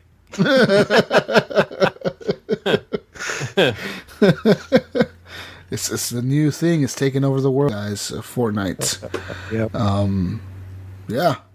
Speaking of Fortnite, PUBG Corp, Bluehole Company, is now suing a developer named NetEase Inc. For making two mobile games. One's called The Rules of Survival, and the other one's called Knives Out. You've probably seen them on the iOS store. Both. And PUBG Corp is claiming that the ideas behind those games are stolen from PlayerUnknown's Battlegrounds. And it wants both games removed from the App Store on Apple and Google Play. And demand $150,000 per infringed work. Okay, so they're trying to get these taken down, but Fortnite can stick around because they're too big of a company for us to go after. Yeah, well, money talks. Baby. Come on, man. Come on. This is fucking bullshit. This is Fortnite scrambling because they fucked up. You know what I mean? All these people got their shit out, and they're actually, like, better running games than what, we got from PlayerUnknown. So apparently, NetEase, the rival company, Tencent Holdings Limited, they're the ones who own Bluehole. So pretty much they're like their main partner in China at the moment. I mean, they don't own them, but they're their main people, their distributors in China, and they're the rival of NetEase, which was the company that's being sued by PUBG. So I mean, they apparently filed a 154-page filing with the U.S. District Court, saying that Rules of Survival steals ideas from PUBG, even the winner chicken dinner thing, where like at the end of Knives Out and the other game or whatever, what the fuck is it, Rules of Survival, pretty much like when you win, a frying pan, there's a frying pan and a chicken at the end of the game, kind of invoking the winner chicken dinner model that PUBG has in the game. Oh, come on. Yeah, they're saying not in Knives Out. This is a stretch. An airdrop supply box spews red smoke. They're saying there's a frying pan in the game. There's both weapon and butt armor in the game. Just like in PUBG, how you use the pan to cover your ass for But armor. wait a minute. I mean, these games were there first. Rules of Survival and Knives Out, they've been out for quite some time, actually. Yeah. How do you combat against that? As far, I mean, yeah, I don't see how this. I'm not saying they need to even have. I don't see how they even have a chance of winning this. Yeah, like I really don't. Yeah. I could look up. I'll bet you that Knives Out, that game's been out for at least 5-6 months. Yeah. Rules of Survival. Yeah, we'll see what happens with this. But in other news for PlayerUnknown's Battlegrounds, on Xbox One, it will get the Miramar map in May. According to PlayerUnknown's, they say that Xbox One players will get the Miramar map in May. They just announced that at PAX East right now, like 20 minutes ago. Cool. So now that they've released a new map on PC, they're finally going to give the old map to the Xbox players. Mm-hmm. That's two more apps more than PS4. Yeah. I mean, I guess it'll bring some. It might get me to go in there and try it. Right? I mean, but most people said they didn't even like that map. Really, I think it's pretty cool. I like it. You know, I watch on Twitch a lot, so I like it. Yeah. I know a lot of people complained about it. It was too open. There wasn't enough. It's very open, It's just hot and stuff. But All right, what else we got here, Jesus? Well, this is just more PUBG news. Apparently, PUBG is trying to get his players back from Epic's Fortnite. So they are introducing new modes to the game, such as the smaller maps, the test servers. There's a new mode on the PC called Tequila Sunrise mode, where you can see the circle before you drop. Like, you can see where it's going to be. Oh, so cool. you can risk, like, saying, like, oh, I'm going to drop outside of the circle and, like, try to loot over here because I know everybody's going to drop inside the circle. You know, it kind of changes the way people jump out of the plane. Yeah, PUBG, guys. That's cool. Yeah, I say add more maps, more modes. They do custom games on the PC, and those are pretty cool. Those are like, what are they, like 15-man squads, and you can get pretty crazy. Yeah, Fortnite is wild, though. That shit's insane how popular it's got. In other news, the Xbox One news, Sea of Thieves, actually related stuff. So there was a quest on March 19th that was launched for the golden bananas. Apparently there was 4 bananas that were plated in gold, each worth about 80,000 euros, so like 24 or something like that, $1,000. It was pretty pricey. Like, it was pricey for a banana, I guess. But a group called the Her Crew they completed the quest and they won.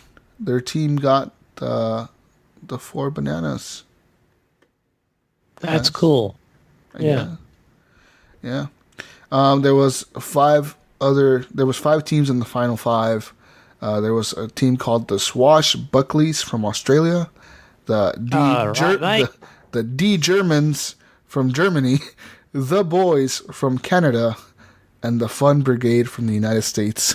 Fun Brigade. So that sounds kind of... All those were the teams that were left for that, but the Her Crew won it. See if these doubloons. Ubisoft now. Moving on to Ubisoft stuff. Ubisoft has announced a new plan for opening a new studio in Winnipeg, Canada. They say there's a new office, new studio. Will join a network of around 4,500 Canadian Ubisoft team members. So pretty much Winnipeg, though. Wow. Winnipeg. Yeah. They say they're going to invest $35 million in Canadian monopoly money in the province of Manitoba. They say they will help create 100 new jobs in the studio over the following 5 years, and Ubisoft Winnipeg will play a strategic role as one of the AAA co-development studios. Their main role is to develop new tools and tech for the company that will lead to the creation of better, more engaging game worlds for players. Hell yeah, I'm excited. So apparently they're going to be like a support studio. Well, Ubisoft is known for like developing their games not at one studio. They like development around the world, right? Like, well, they have so many different Germany, studios. Japan, United States. Yeah, like they have all the studios around the world to work on a game. But it's pretty much the same thing. I mean, you got San Francisco and Toronto, and then Montreal, and now going to be Winnipeg, and then Paris. Yeah, and I think there's one in the UK somewhere too. Like, they have a lot of studios that all work on shit. Malad said that pretty much the mandate for Ubisoft Winnipeg Studio is important and will directly support many of our most successful, world-renowned brands, such as Assassin's Creed, Far Cry, and Watch Dogs, all games that are based on an open world and systemic gameplay approach. The creation of these massive digital worlds is increasingly complex, and it is critical that our development teams have access to the best tech and tools to continue to develop the most innovative games in our fast-paced, highly competitive market. That's cool. Cool. Having this and making these games even better is awesome. I find it really strange that they went to Winnipeg, but... What's wrong with Winnipeg? It's a very not sought-after town to live in. That's why. They're going to boost the Winnipeg world. They're going to, bring Winnipeg up to the top. The next Far Cry will be in Winnipeg, man. Come on. Yeah, the next Winnipeg, the new capital of Canada. So yeah, they're going to be hiring guys. So if you're an engineer, tool programmer, technical artist, and other professionals in the same field living in Winnipeg, you might want to submit your resumes over to Ubisoft soon, because they're going to open up a new studio. I'll get mine in soon. They say they'll have more details at E3 to say what the can't studio hire you, Gunny. will Why? be working at. Because you're not a Canadian. Dude, but the next driving simulator will be Winnipeg Driver, and I'll be Winnipeg. there to help them make it. Watch Dogs Mocap Winnipeg. the truck. They mocap Gunny for fucking Winnipeg Truck Driver Simulator. I'll come up there. I'm going to be like you guys up here, and I'll just drive on the left side. Ryan will be like, dude, you're in the wrong country, man. Get on the right side, bro. What are you fucking doing, Gunny? Here we go. Gunny the Australian. In other news, a Tencent publisher is now set to release mobile versions of Ubisoft games. Tencent recently made a 5% stake in Ubisoft, and as a result of that deal, it has plans to release a few of its games on mobile in China. So apparently they say that they're going to be working on games like Rainbow Six Siege and For Honor right away. And they're going to release those on mobile, as well as The Division and or Ghost Recon, they said. They're hoping for a proper Assassin's Creed and or Far Cry game on mobile as well. But they say like those games will likely feel disappointed because their big RPG games are pretty much open world, and they say like, we can't really do those. Just do shooters and shit. So that's what they're going to do. Yeah. I can see Siege mobile being really cool. Yeah. I mean, I could see that working out really well for them. Even For Honor, if the controls were if right. they were the swiping, like with the sword. Yeah, they would simplify those controls for mobile. That would be cool. All you need to do is make a For Honor that was like that. What's that game on iPhone? That fucking sword game. Blade. Infinity Sword. Infinity Blade. Oh yeah, Infinity Blade. Yeah. Yeah, like those. They had 3 of those games on iPhone. They looked really good at the time for when they were out. So like, yeah, you could just keep those controls. It was Epic, wasn't it? Yeah, it was Epic who made them. Yeah. Yes. So there you go, guys. Yeah. Another news: Xbox One users are now being suspended for screenshotting a game's sexual content. I heard about this. Metropolis Lux Obscura users are being hit with suspensions of up to 2 weeks on Xbox One for screenshotting the game's nude content. Pretty sure Microsoft is now coming under fire for once again being too liberal in suspensions and bans. Players of Metropolis Lux Obscura have been banned for no more than screenshotting the game. So I'm pretty there's nudity in the game and they're screenshotting it? Well, the one screenshot I saw was like there was this girl walking down the street with like super short shorts on and her butt cheeks were hanging out the bottom. Okay, like but I mean like I don't know. I think it's see that shit in fucking Final Fantasy, dude. Yeah, I know. The chick Cindy. Like what the fuck? This is totally not normal. You should not be working on a car wearing this attire, lady. What are you doing? Like, I'll fix your car real quick. And she's like wearing like these super short shorts. Her boobs are like hanging out. She's not even wearing safety glasses, and she's working on your car like pulling out like a welding torch and welding shit on your car. I'm like, what are you doing? What are you doing? You've never like welded on a vehicle with a camel toe? just out there in the open? Because I can't have a camel toe. Oh. I tried this in... maybe I'd have an elephant trunk, maybe? I don't know what you'd call.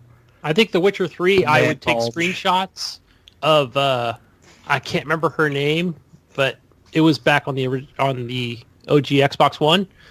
But when you take the screenshot and then you post it, it'll cover it up with something bigger. What? Like an actual shirt or something like that. I was like, oh, okay, I see what they did, Like, they won't let me put that on there. I don't know what you're talking about. Yeah. Like, if you try and, when they show it'll cover. You're just talking, and I don't know what the fuck's going on. Yeah. You can't post it. The news article, Jesus. New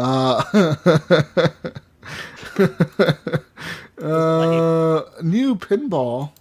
Let's look at this real quick. New pinball. I believe this has been on early access. A competitive pinball party game named Pin Brawl is coming to the Xbox One and PC. Yeah. I think it's early access on Steam for a little while. Pin Brawl lets up to 4 players compete against each other on a multi-sided pinball table using pin brawlers, which are basically wacky, wobbly creatures from all across the galaxy. So think of it as like Hungry Hippos, but instead pinball. of the hippo head, instead of eating the balls with the hippo head, you're trying to stop the balls from coming out with pinball flippers. Or like the 3-way shuffleboard, or air hockey. Yeah. Okay. I mean, kind of lame. It's kind of interesting, but I mean, it's a party game though. That's the thing, right? I don't think it has online features. It's only like couch co-op. That's so lame. I need online features for everything, guys. So it'll be a I wonder if it's gonna be a free to play or like $10. Wait, no, yeah. Pinball is a local multiplayer deathmatch style. So it's local multiplayer only. Ideal for family get together to earn bragging rights with your mates. I don't know how much it's gonna be, but I mean, if it's like $5-10, I'll probably pick it up just because I'm a pinball guy, man. But we'll see. I don't think I'll pay more than $50 for it though. That's for sure. On the Switch news. SNK is bringing a selection of its classic arcade and console games to the Nintendo Switch this fall as the SNK 40th Anniversary Collection, which will focus on the company's game released during the 1980s to the pre-Neo Geo era. It will include 13 titles. So let's look at the titles here. Alpha Mission, be in there. Athena, Crystallis, Ikari Warriors 2, Ikari Warriors 3, Guerrilla War, POW, Prehistoric Isle in 1930, Psycho Soldier, Street Smarts, TNK3, and Vanguard. Yeah, I remember these in the arcade. Yeah, so they're saying these are mostly like arcade/console games back in the day. They're going to bring them out. But the only thing I really remember out of this entire list is the Ikari Warriors stuff, and POW. If it's the game that I'm thinking of, I don't even know. I think I played POW before, but everything else I've never even heard of. Guerrilla War, I used to play. Okay. In Amazon news, Amazon is giving away credit for just playing their games starting on April 6th. Amazon App Store is kicking off a month-long event in which mobile gamers can claim rewards while having fun. New challenges have appeared in the store, available for a variety of games. So pretty much, you play games, and you'll get some real-world rewards. Some of the games with the redeemable challenges include Family Farm Seaside, Survival Arena, Caesar's Slots, Seeker's Notes, and Sweet Road. As for how exactly you can earn your in-game achievements, there are various challenges: finding game Easter eggs, reaching a certain level, or even making in-app purchases. Of course, each game will have its own set of goals for claiming Amazon goods. So April 6th to the 15th, you can purchase the Amazon Special Offer in-game item in Caesar's Slots and get an Echo Dot. On the same dates, you can place in the top 3 in Survival Arena competitions titled Challenges and get an Amazon device. If you place first place, you get an Amazon Echo. Second place, you get an Echo Dot. And third place, you'll get a Fire TV stick. April 6th to the 15th as well, you can reach level 21 and register the Clover statue in Family Farm Seaside for a $5 in Amazon credits. That only applies to new users only. April 16th to the 22nd, you can complete the Easter egg hunt and Seeker's Notes and get $5 or more in Amazon credit on your account. April 16th to the 22nd, clear the final level on the Candy House stage in Sweet Road for a $10 in Amazon credits. And April 23rd to the 29th is clear level 10 of Treasure Hunt in Toy Party and get $10 in Amazon credits. You probably got to sink about $40 into microtransactions first. But guys, there's some more to this. Specific challenges will give you a thing called a puzzle piece. There's 6-piece puzzles, or 6 pieces of the puzzle. If you get all the pieces, you can get anything from $1,000 in Amazon credit to a $50 Echo Dot or Fire tablet. So you have until the 29th to participate. I'm assuming this is for people that have those, like the Amazon phones, and the Amazon tablets, right? Yeah, the Fires, I think they're called, right? Isn't that what they're called? Those tablets? I know a few people that have. Yeah, so, I mean, if you have those and you want to get some money or try to get some money, you can. Amazon's pretty good about... Probably just go to the app itself on any phone and download the games. Oh, you think so? I would, yeah, because I have the app and I see the games on there. Not these ones in particular. I haven't been on it in a while, but there's several different Amazon apps. So you probably would go to the vanilla Amazon.com app. Yeah. I could be wrong, but I don't know. I could probably check right now, but yeah. And the last piece of news, it's a sad piece of news. So, let's look at his story here. Fuck. What the hell happened to the story? I can't see it no more. I lost the story, guys. God! The man promised on Facebook Messenger to sell him a PlayStation 4. He killed him instead. God, please say. Damn. Yeah, that's it's a story. I fucking had it right now. It just disappeared. I don't know what the hell happened. Whoa, yeah, it's like, looks like your ad blocker's running. Pay 99 cents to continue the ad. No, fuck you. We're not paying shit. So I think that was the story with the kid who, this kid who wanted to buy a PS4. He set up a thing, and the kid got shot by the people. Well, he got strangled, didn't he? Something. I don't know. I thought that was it. Hang on a second. God, now we need to read the story. Fuck! I'm gonna... Well, no, you can whitelist the page so that it doesn't have ad blocker. Yeah, it's not showing up for me either. Site. I did see this on Twitter. It's tragic. Okay, here we go. Okay, here we go. You got it now, Jesus? I got it now. No, now it went away. Oh, mine's still here. I paused it. I paused my ad blocker, and it's here. The last time Danny Diaz Delgado's family saw him was around 5 p.m. March 23rd. The 20-year-old left his Trenton, New Jersey home in the blue Toyota Corolla to buy his little brother a PlayStation 4 gaming system. He told his family he would only be gone an hour. So when it was 8 p.m. and he'd still not come home, they began to worry. His younger brother started calling him, but he didn't pick up, according to the police. Diaz Delgado would never make it home. Instead, a passerby found his body the next afternoon lying face down in a creek embankment, according to a probable cause affidavit by Detective blah, blah, blah, blah, blah, of the Mercer County Homicide Task Force. So Diaz Delgado's hands were bound behind his back with pink duct tape and a black electrical cord,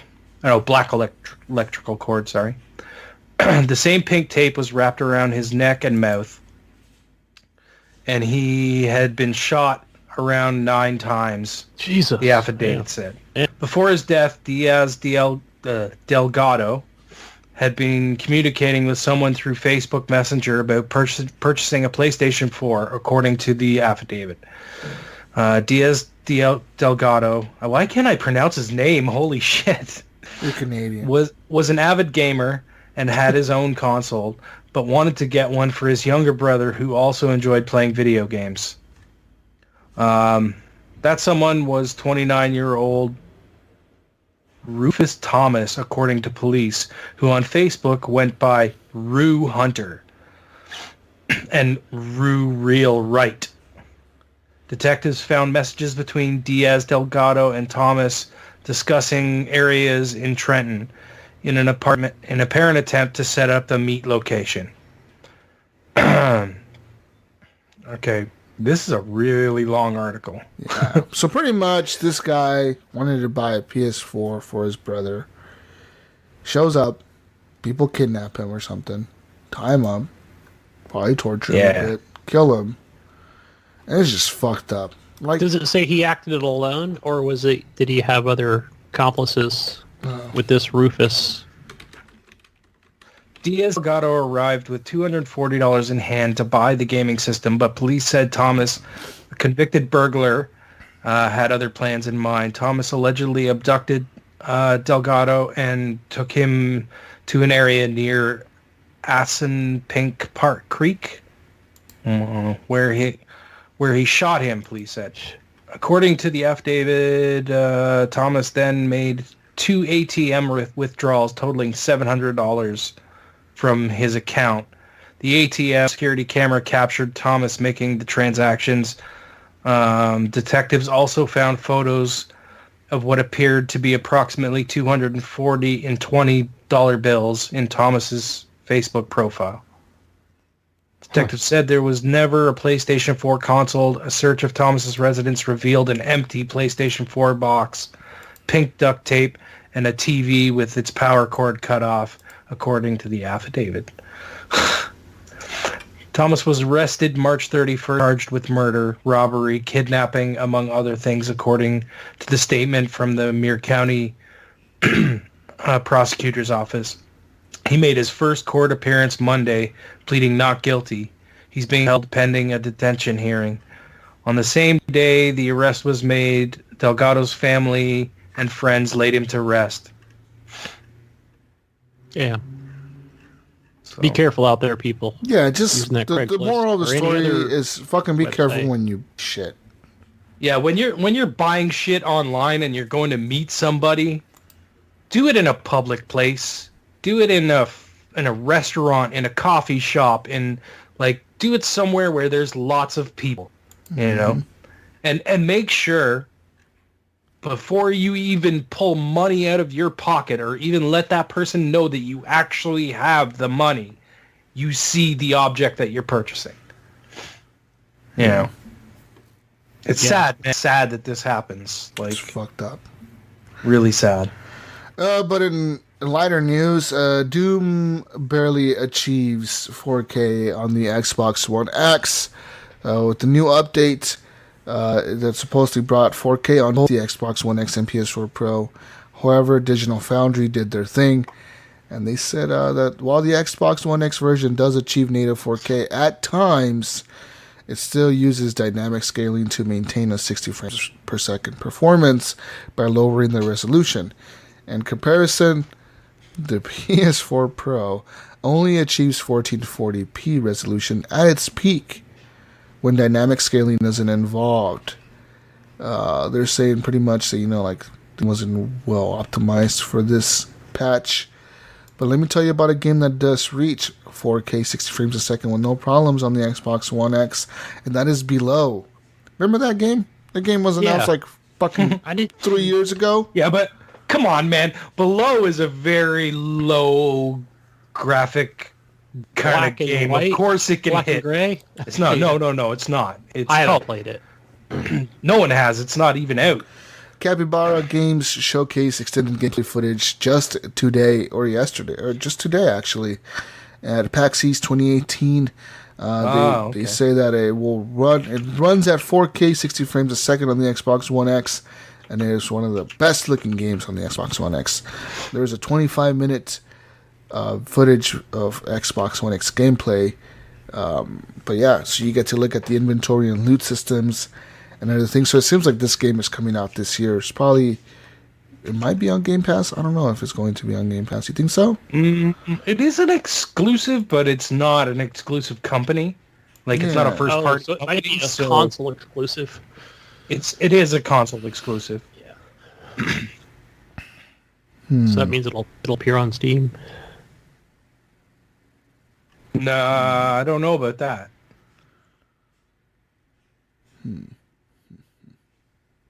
I mean, this game is like, it's cool. Like, it's always intrigued me, but I feel like now with like 4K, like things get so tiny and this game is already pulled out so far, I feel like it's going to be hard to see things.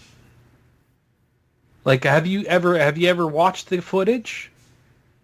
I haven't seen it in a couple of years. Now that it comes to mind, like it's very. Here, I'm going to send you a link so you can take a look at it. What? Yeah, I was thinking. But it's got a very pulled back camera. You're very, very high up, and it's very dark. Here's the link in the Skype chat. But yeah, in other news, Rare is detailing some Sea of Thieves fixes and stuff. So here's some new fixes. Players can get stuck in a die respawn die cycle if another crew stays around on their ship. The temporary solution is to scuttle your own ship. Players are misusing the brig for many reasons. The most common of these is to hold a slot, either because they want to play as a private crew or because they want to play with friends. Rare will add the option to make your ship invite only very soon. Oh, cool. I like that. They will also be adding the option to only find gamers with mics or who speak the same language to make communication easier. So that'll be an option you toggle in your game. Cheating seems to be quite a common problem on Windows 10, and the team is investigating such instances like invisible ships, and they will take the appropriate action on the accounts that engage in such behavior. They also said that next week they will be releasing a video discussing the end game content and the roadmap they have for the game.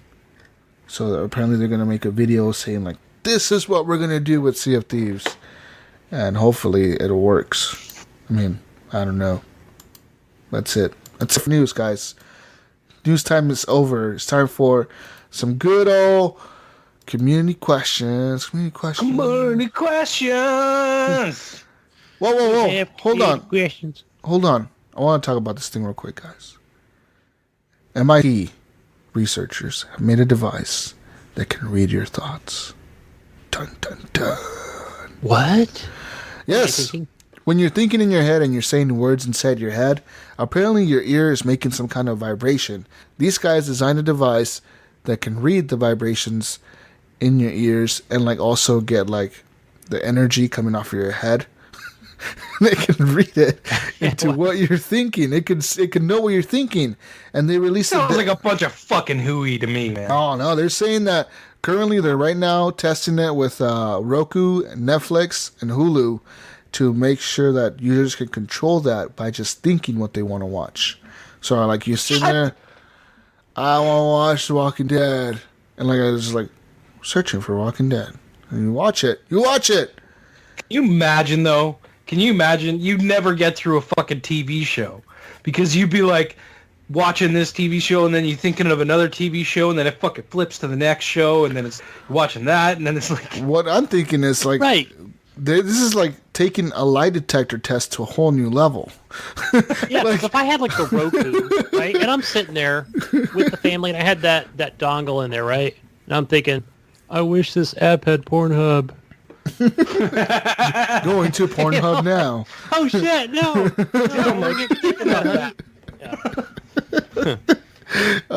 So the people at MIT said that this thing can read your neuromuscular signals that get triggered when you sub-vocalize. That's what it's called when you talk in your head. It's called sub-vocalizing, and they're saying I could read that. And it says the motivation for this was to build an IA device, an intelligence augmentation device.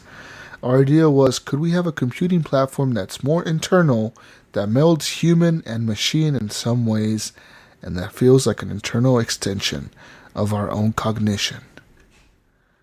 They're fucking with the future too much, I think. These guys, you need to chill the fuck out. To Fortnite streams. You motherfucking MIT motherfuckers need to chill out with this shit. Don't make this. I can't believe they made this. Please don't make this. Well, they already made it. And boys out there, please. Just hope they don't ever release it. They somehow destroy the research on this and forget about it. Yeah, please don't sell it to the government. Oh, here you go. Yeah, the government will be making everybody wear them. You got to wear this at work. It is legal for your boss to make you wear this at work, so they make sure you're not thinking about other stuff while you're at work. Oh, fuck. What are you thinking about when you're working, motherfucker? You better be thinking about those work parts. You better be thinking about games. I'd never be able to listen to podcasts again. Ever again. Yeah, you gotta wear this stupid thing in your head. But community questions. Go to that. Community questions. Yeah, baby. We got our first one from Michael Gaxiola. He says, IGN just posted their top 100 games of all time list. So my question is, how many of those games have each of you played, and how many of each do you own? You know, I've got my Game Informer right here in front of me. It's got, I think, latest episode, or the latest one is, I think it's their top 100 or 200, something like that. Well, I got the IGN one right here. Okay, I'm looking at the list. Yeah, put that in the notes and we kind of look over those really quick. But we can't possibly go through all 100 of them right now. That's just not going to happen. Yeah, but we could just kind of go through the ones that we know. But oh, they have a lot, dude. Holy yeah, fuck, there's 100 games. I'm scrolling down the list here. I'm barely on 60s. Holy shit! Yeah, I'm in the 60s now. Yeah, Fallout there a couple times on the top. Mass Effect at number 58. I gotta see what they have on number 1. That's what I'm trying to see. Oh, come on. Super Mario World. Our number 1? Yep. Really? Yep. Number 1, Super Mario World. Number 2, The Legend of Zelda: Ocarina of Time. God. Number 3, Portal. Number 4, Super Metroid. Number 5, The Legend of Zelda: Link to the Past. Number 6, Super Mario Bros. 3. Number 7, Clint's favorite game, Tetris. Number 8, Half-Life 2. Number 9, Red Dead Redemption. Number 10, Super Mario 64. So there's your top 10 on their list of the top games. Red Dead is up there. I kind of agree with that. Red Dead was a fucking cool game, dude. Love that game. And I mean, there isn't a game on this list that I haven't played. Yeah. Like in the top 10. In the top 10, I mean. Yeah, it's all I'm sure there is in the top 100 somewhere. A Link to the Past was super cool. Yeah, Super Mario World was so good. Yeah. But I mean, I'm trying to scroll through. First Portal was really good, actually. The Civ games, maybe I haven't played. I do have memories of Super Metroid. Civs are good, man. I think I played. Did I play that on PlayStation 1? Yeah, Civ. Sid Meier's Civilization, 5 and cool. Rockstar has GTA 5 at number 17 also. Damn. They got Halo at 13. Good. Yeah. I mean, the question was, how many games did we play or something like that? Is that what he was asking? How many of the 100 did we play? Yeah. We're not going to be able to answer that. Yeah. It's a long list. I try to find one I haven't played. Probably Chrono Trigger. I've never played Chrono Trigger. Yeah. Yeah. Next question, then. Sorry, man. This is a long list. Yeah, we've played most of them. Next one is from Joe Michelli. It says, hey, guys, have any of you played Ni no Kuni 2? I'm enjoying it. Was wondering what your thoughts were on it. Thanks. No. You know what, I'd like to, but it's just not really... I didn't play the first one, and I know this one's different. It's always interested me. It's always looked like a cool game. It's just I don't have time for a 120-hour RPG. I just don't anymore.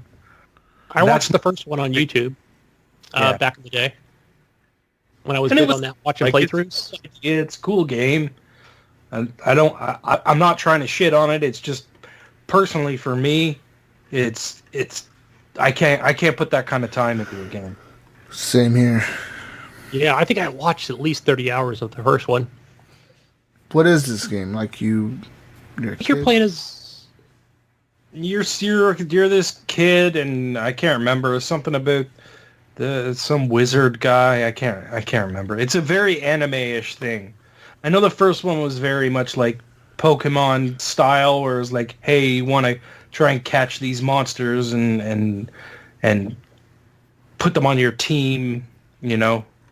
So I don't know. It's a cool game. It's interesting, but like I said, I don't have the time to put into it. So that's the reason I haven't played it. Okay. Yeah, and I'm not into anime, Joe. Yeah, it's not my thing. I'm trying to think of from the first one. I didn't think it was too anime, but I haven't seen any of Ni no Kuni 2. So, what's the next question, Gunny? Next one, Brian Tilp Jr. What's up, bro? He wants to know, what TV show have you used to watch and dropped it for whatever reason and picked it up at a later date, and when? Why did I stop watching this? I don't know about TV show, but all the Mass Effect games did that to me. Whereas I would get so far into them, and then I'd put them down, and then I'd come back to it 6 months later, only to find out I had to play like a half an hour more to get to the end of the game. Yeah. You know which one I was thinking of, that TV show. I don't watch much TV, but on that something Unfortunate Events, I thought it was a movie. Lemony Snicket's Series of Unfortunate Events. Well, it was a movie, right? And then it became a TV show. Yeah. And then I ended up watching the last season 2 with the kid. And I thought it was pretty good. Y'all gotta on Netflix. You guys gotta watch that Game Over, man. The fucking movie's ridiculous. I did see it. Oh, you watched it? It's fucking ridiculous. It. I was like, what the fuck am I watching? It was okay. It was worth a watch. Yeah. It wasn't great though. Pretty funny. It was pretty funny. Yeah. Any shows that I've watched that I kind of lost and went back to? Not really. When I watch a show, I kind of just watch it. And if I fall off of it, then I'd stop. I had that opposite effect with the Walking Dead, where I'm like, I'm going to go back to it. Nope. Why did I start watching this? The Walking Dead, like they totally lost. Like I don't even have interest in watching it. I know what's going on because I listen to like podcasts that talk about it. Yeah. But I'm not gonna fucking watch it. I know exactly what happened in the story. Like I'm all caught up on the story just because I'm listening to podcasts talk about it. But I'm like, I have no interest in watching this bullshit. This season's got kind of, I don't know. I'm still watching it, but one show I'm excited for, Westworld, comes back. Yeah, it's back in a week. Hey, didn't Legion just come back as well? Who? Legion? Yeah, that just came back as well. Yeah. Ready Player One, guys. Did you watch that? Let's talk about that real quick. You guys watch Ready Player One? No, I didn't watch it because the wife and kid's been very sick. So, Ryan, have you read the book? No, I didn't read the book. Did you like the movie?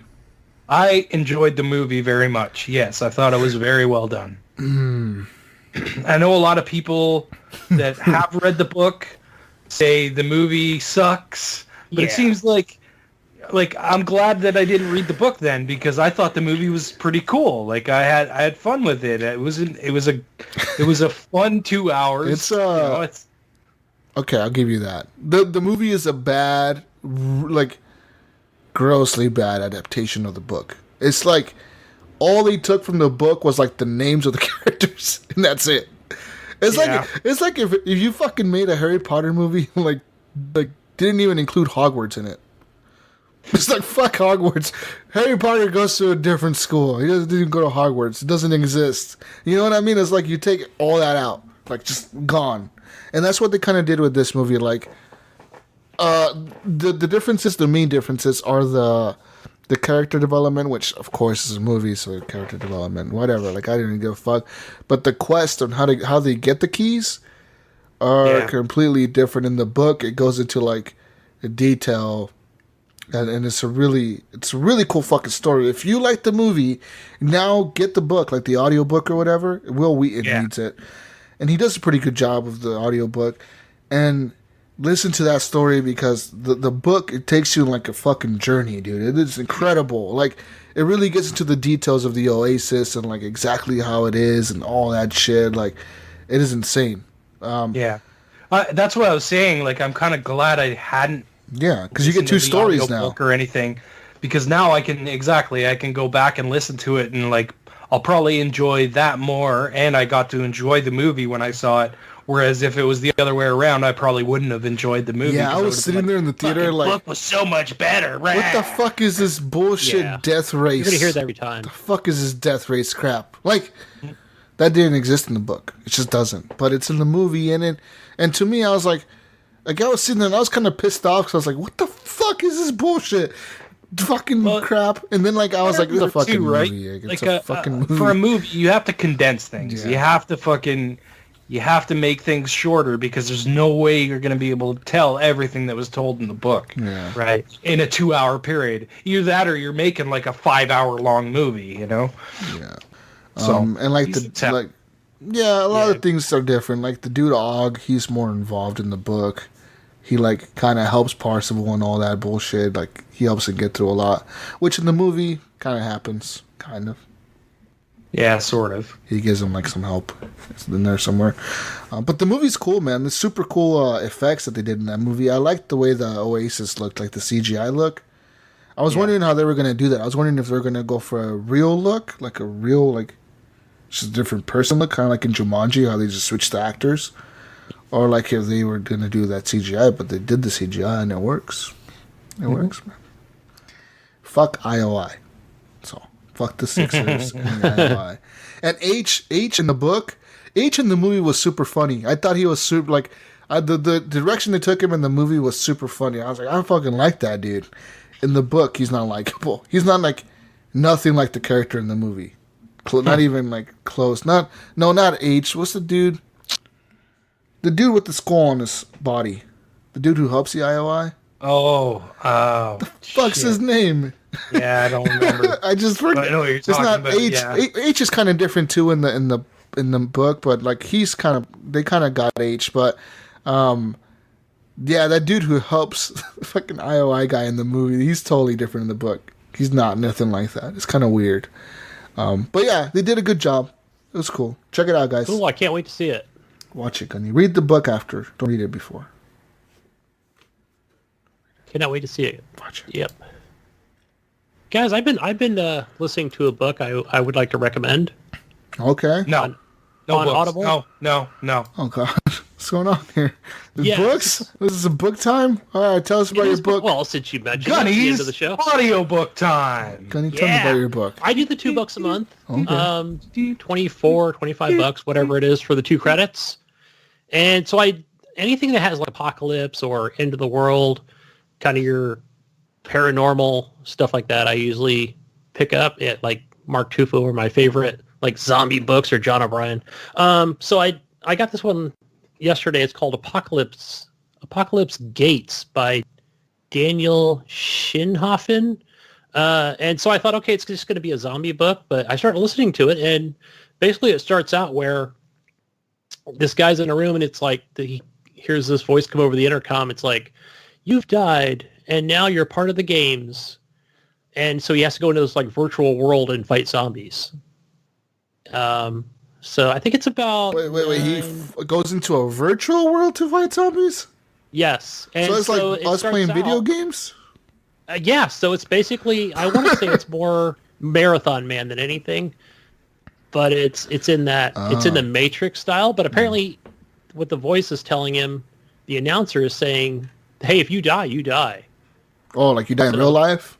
Like in real life. Oh, see, like that's what like Epic and like PUBG need to do next. It's like, well, that's kind of what we'll kill you in real life if you die in PUBG. You better win. Oh yeah. Right. No next match. We have a gun pointed at your head, and if you die in PUBG, you're dead in real life. The stakes are higher than ever. Chicken dinner or death? The stakes have never been higher. Like, people would pay to do that. No, Jesus. The chickens have never been higher. People would pay to do that. I guarantee people would pay to do that. They would pay to fucking die? People would. There is crazy ass people out. Like, if you make the price big enough, like, to risk death, like, if you say the price is $100 million, people would fucking do it. People would do it, dude. Just like in the Saw, right, where you put one of those things on your heads, right, and it's got like the spikes are going to go in your head, like like everybody gets to wear this collar, and people do that all the time. What the fuck, guys? what's going on in the show? I don't even know anymore.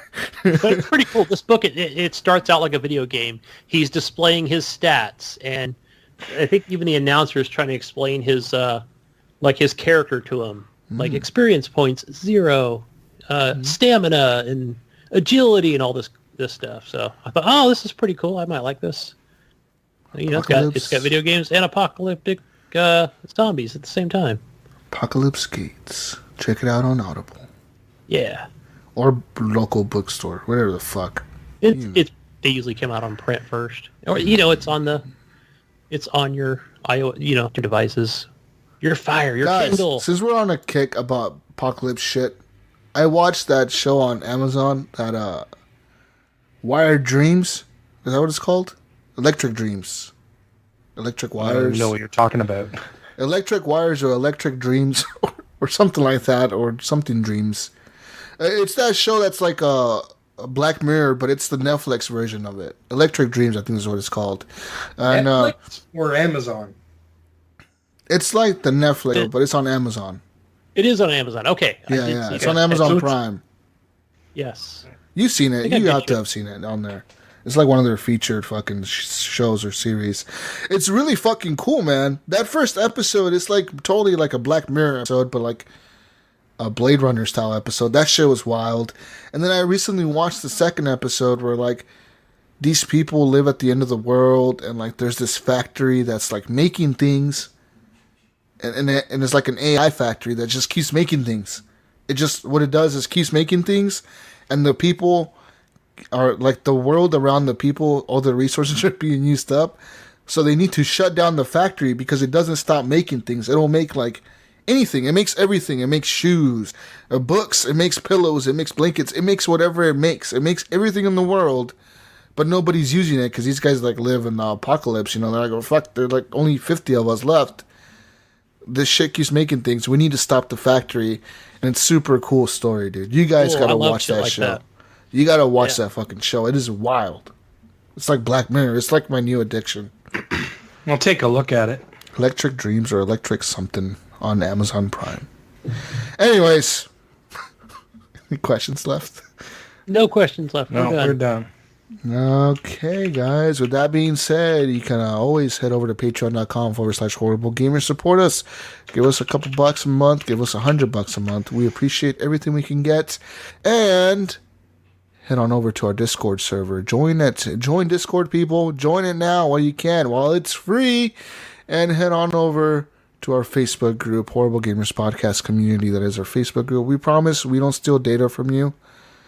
Facebook might. We don't. Just saying. Find me on Xbox Live, Gamertag Jesus Walks a Lot. Find me on PlayStation Network, GSUS Walks a Lot. On the Switch, I have a Switch code thing, but ask for it. And on PlayStation, dude, I got so much spam messages. What the fuck? Like these stupid ass robots, like, "Hi, sweetie. Are you available?" Hi, smiley face. Are you there? Oh, the spam fucking bots. They're there. I get them time. You get rid of them on Xbox, they move to PlayStation. Huh? Yeah, they're all on PlayStation. Like every fucking time I turn that shit on, there's like 5 new messages, and I look at them, and it's like all these fucking I gotta robots. turn my PlayStation on and see how many fucking spam bot messages I have. You get a bunch of. Dude, I started getting tons of them after I did that No Man's Sky stream. Really? I got fucking tons of fucking weird messages. Must have been those people like, we gotta bot this guy. You'll get more playing it on Xbox. By the way, Jesus, the show is called Philip K. Dick's Electric Dreams. Yeah, that's good. I don't know why it's Philip K. Dick's. I wonder if like he wrote a book that tells short stories. He wrote a book, I think. Yeah. It must tell short stories about shit, but like, it's really cool, man. Like, it's totally like a Black Mirror show. Like, you can just pick any episode and watch it randomly and get like a whole story in that one episode. It's fucking cool. Yeah. And if you're in the UK, it's on Channel 4. Oh, wow. They actually air it on the UK? Yeah. Wow. UK people, you guys are lucky. Anyways. It premiered on Channel 4 in the United Kingdom on the 17th of September.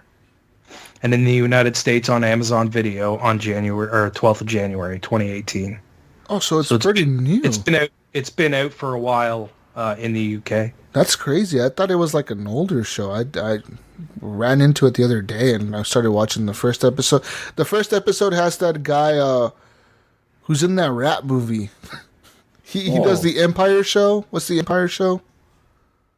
Remember that show? Empire? Yeah. The record label show. The guy who does the fucking song, fucking Whoop That Trick or Beat That Trick or fuck the rapper song. What the fuck is it called? Fuck, what's his name? You know him, Gunny, the guy with like the fucking green eyes and shit. He has a goatee, black dude. Yes. He does some pretty good crying acting. Whoop that trick. Hustle and Flow. Yeah, that's it. That guy. Yeah, the guy who was in Hustle and Flow. And now I gotta find out who the fuck he is. Hustle and Flow cast. So Terrence Howard. Terrence Howard. He's one of the actors in that show. Like, he was in the first episode. I was surprised. I was like a pretty big actor for like a little show, you know. So apparently this show was originally planned to be on AMC. Oh, they fucked up. AMC pulled out. Wow. Yeah. And Amazon ended up taking over the rights in the United States. That's cool because it's totally a well done show. They have like pretty good CGI and it's a good show, man. It's just like Black Mirror. It's like Amazon's Black Mirror pretty much. But better because they have way more episodes than Black Mirror. Black Mirror has like 3 per season. And on this one, there's like 8 or 10 or 12. There's 10. Yeah, there's a lot. So, anyways, guys, that's where you can find me. Can we find you, Ryan? We're going on this Amazon fucking Netflix kick right now. I know. I was trying to find a show on Amazon but can't think of the name of it. Can't find it. Oh, shit. Could we find you, You Ryan? can find me on Xbox Live, Steam, and PSN under Gib8777. What about you, Gunny? Find me on Xbox Live, Steam, Twitter under Gunny Chief. Gunny Chief. Let's play some games, guys. Let's go play some games. Let's go play some Sea of Thieves. Sure. Yeah, let's go. All right, peace out, Brussels sprouts. We'll see you on the next edition of the Horrible Gamers Salty Sot. podcast. The Salty Sot. Bye. Bye. Bye. Bye. Bye. Go to Patreon. Help us. Bye. Well, what's going on, guys? Why are you so fucking quiet? Let's chit chat. Yeah. All right. Yes. Waking up. What are you eating, Jim? Mickey D's. Ooh.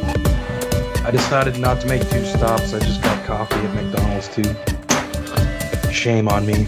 Their coffee's okay. It's all right. Yeah.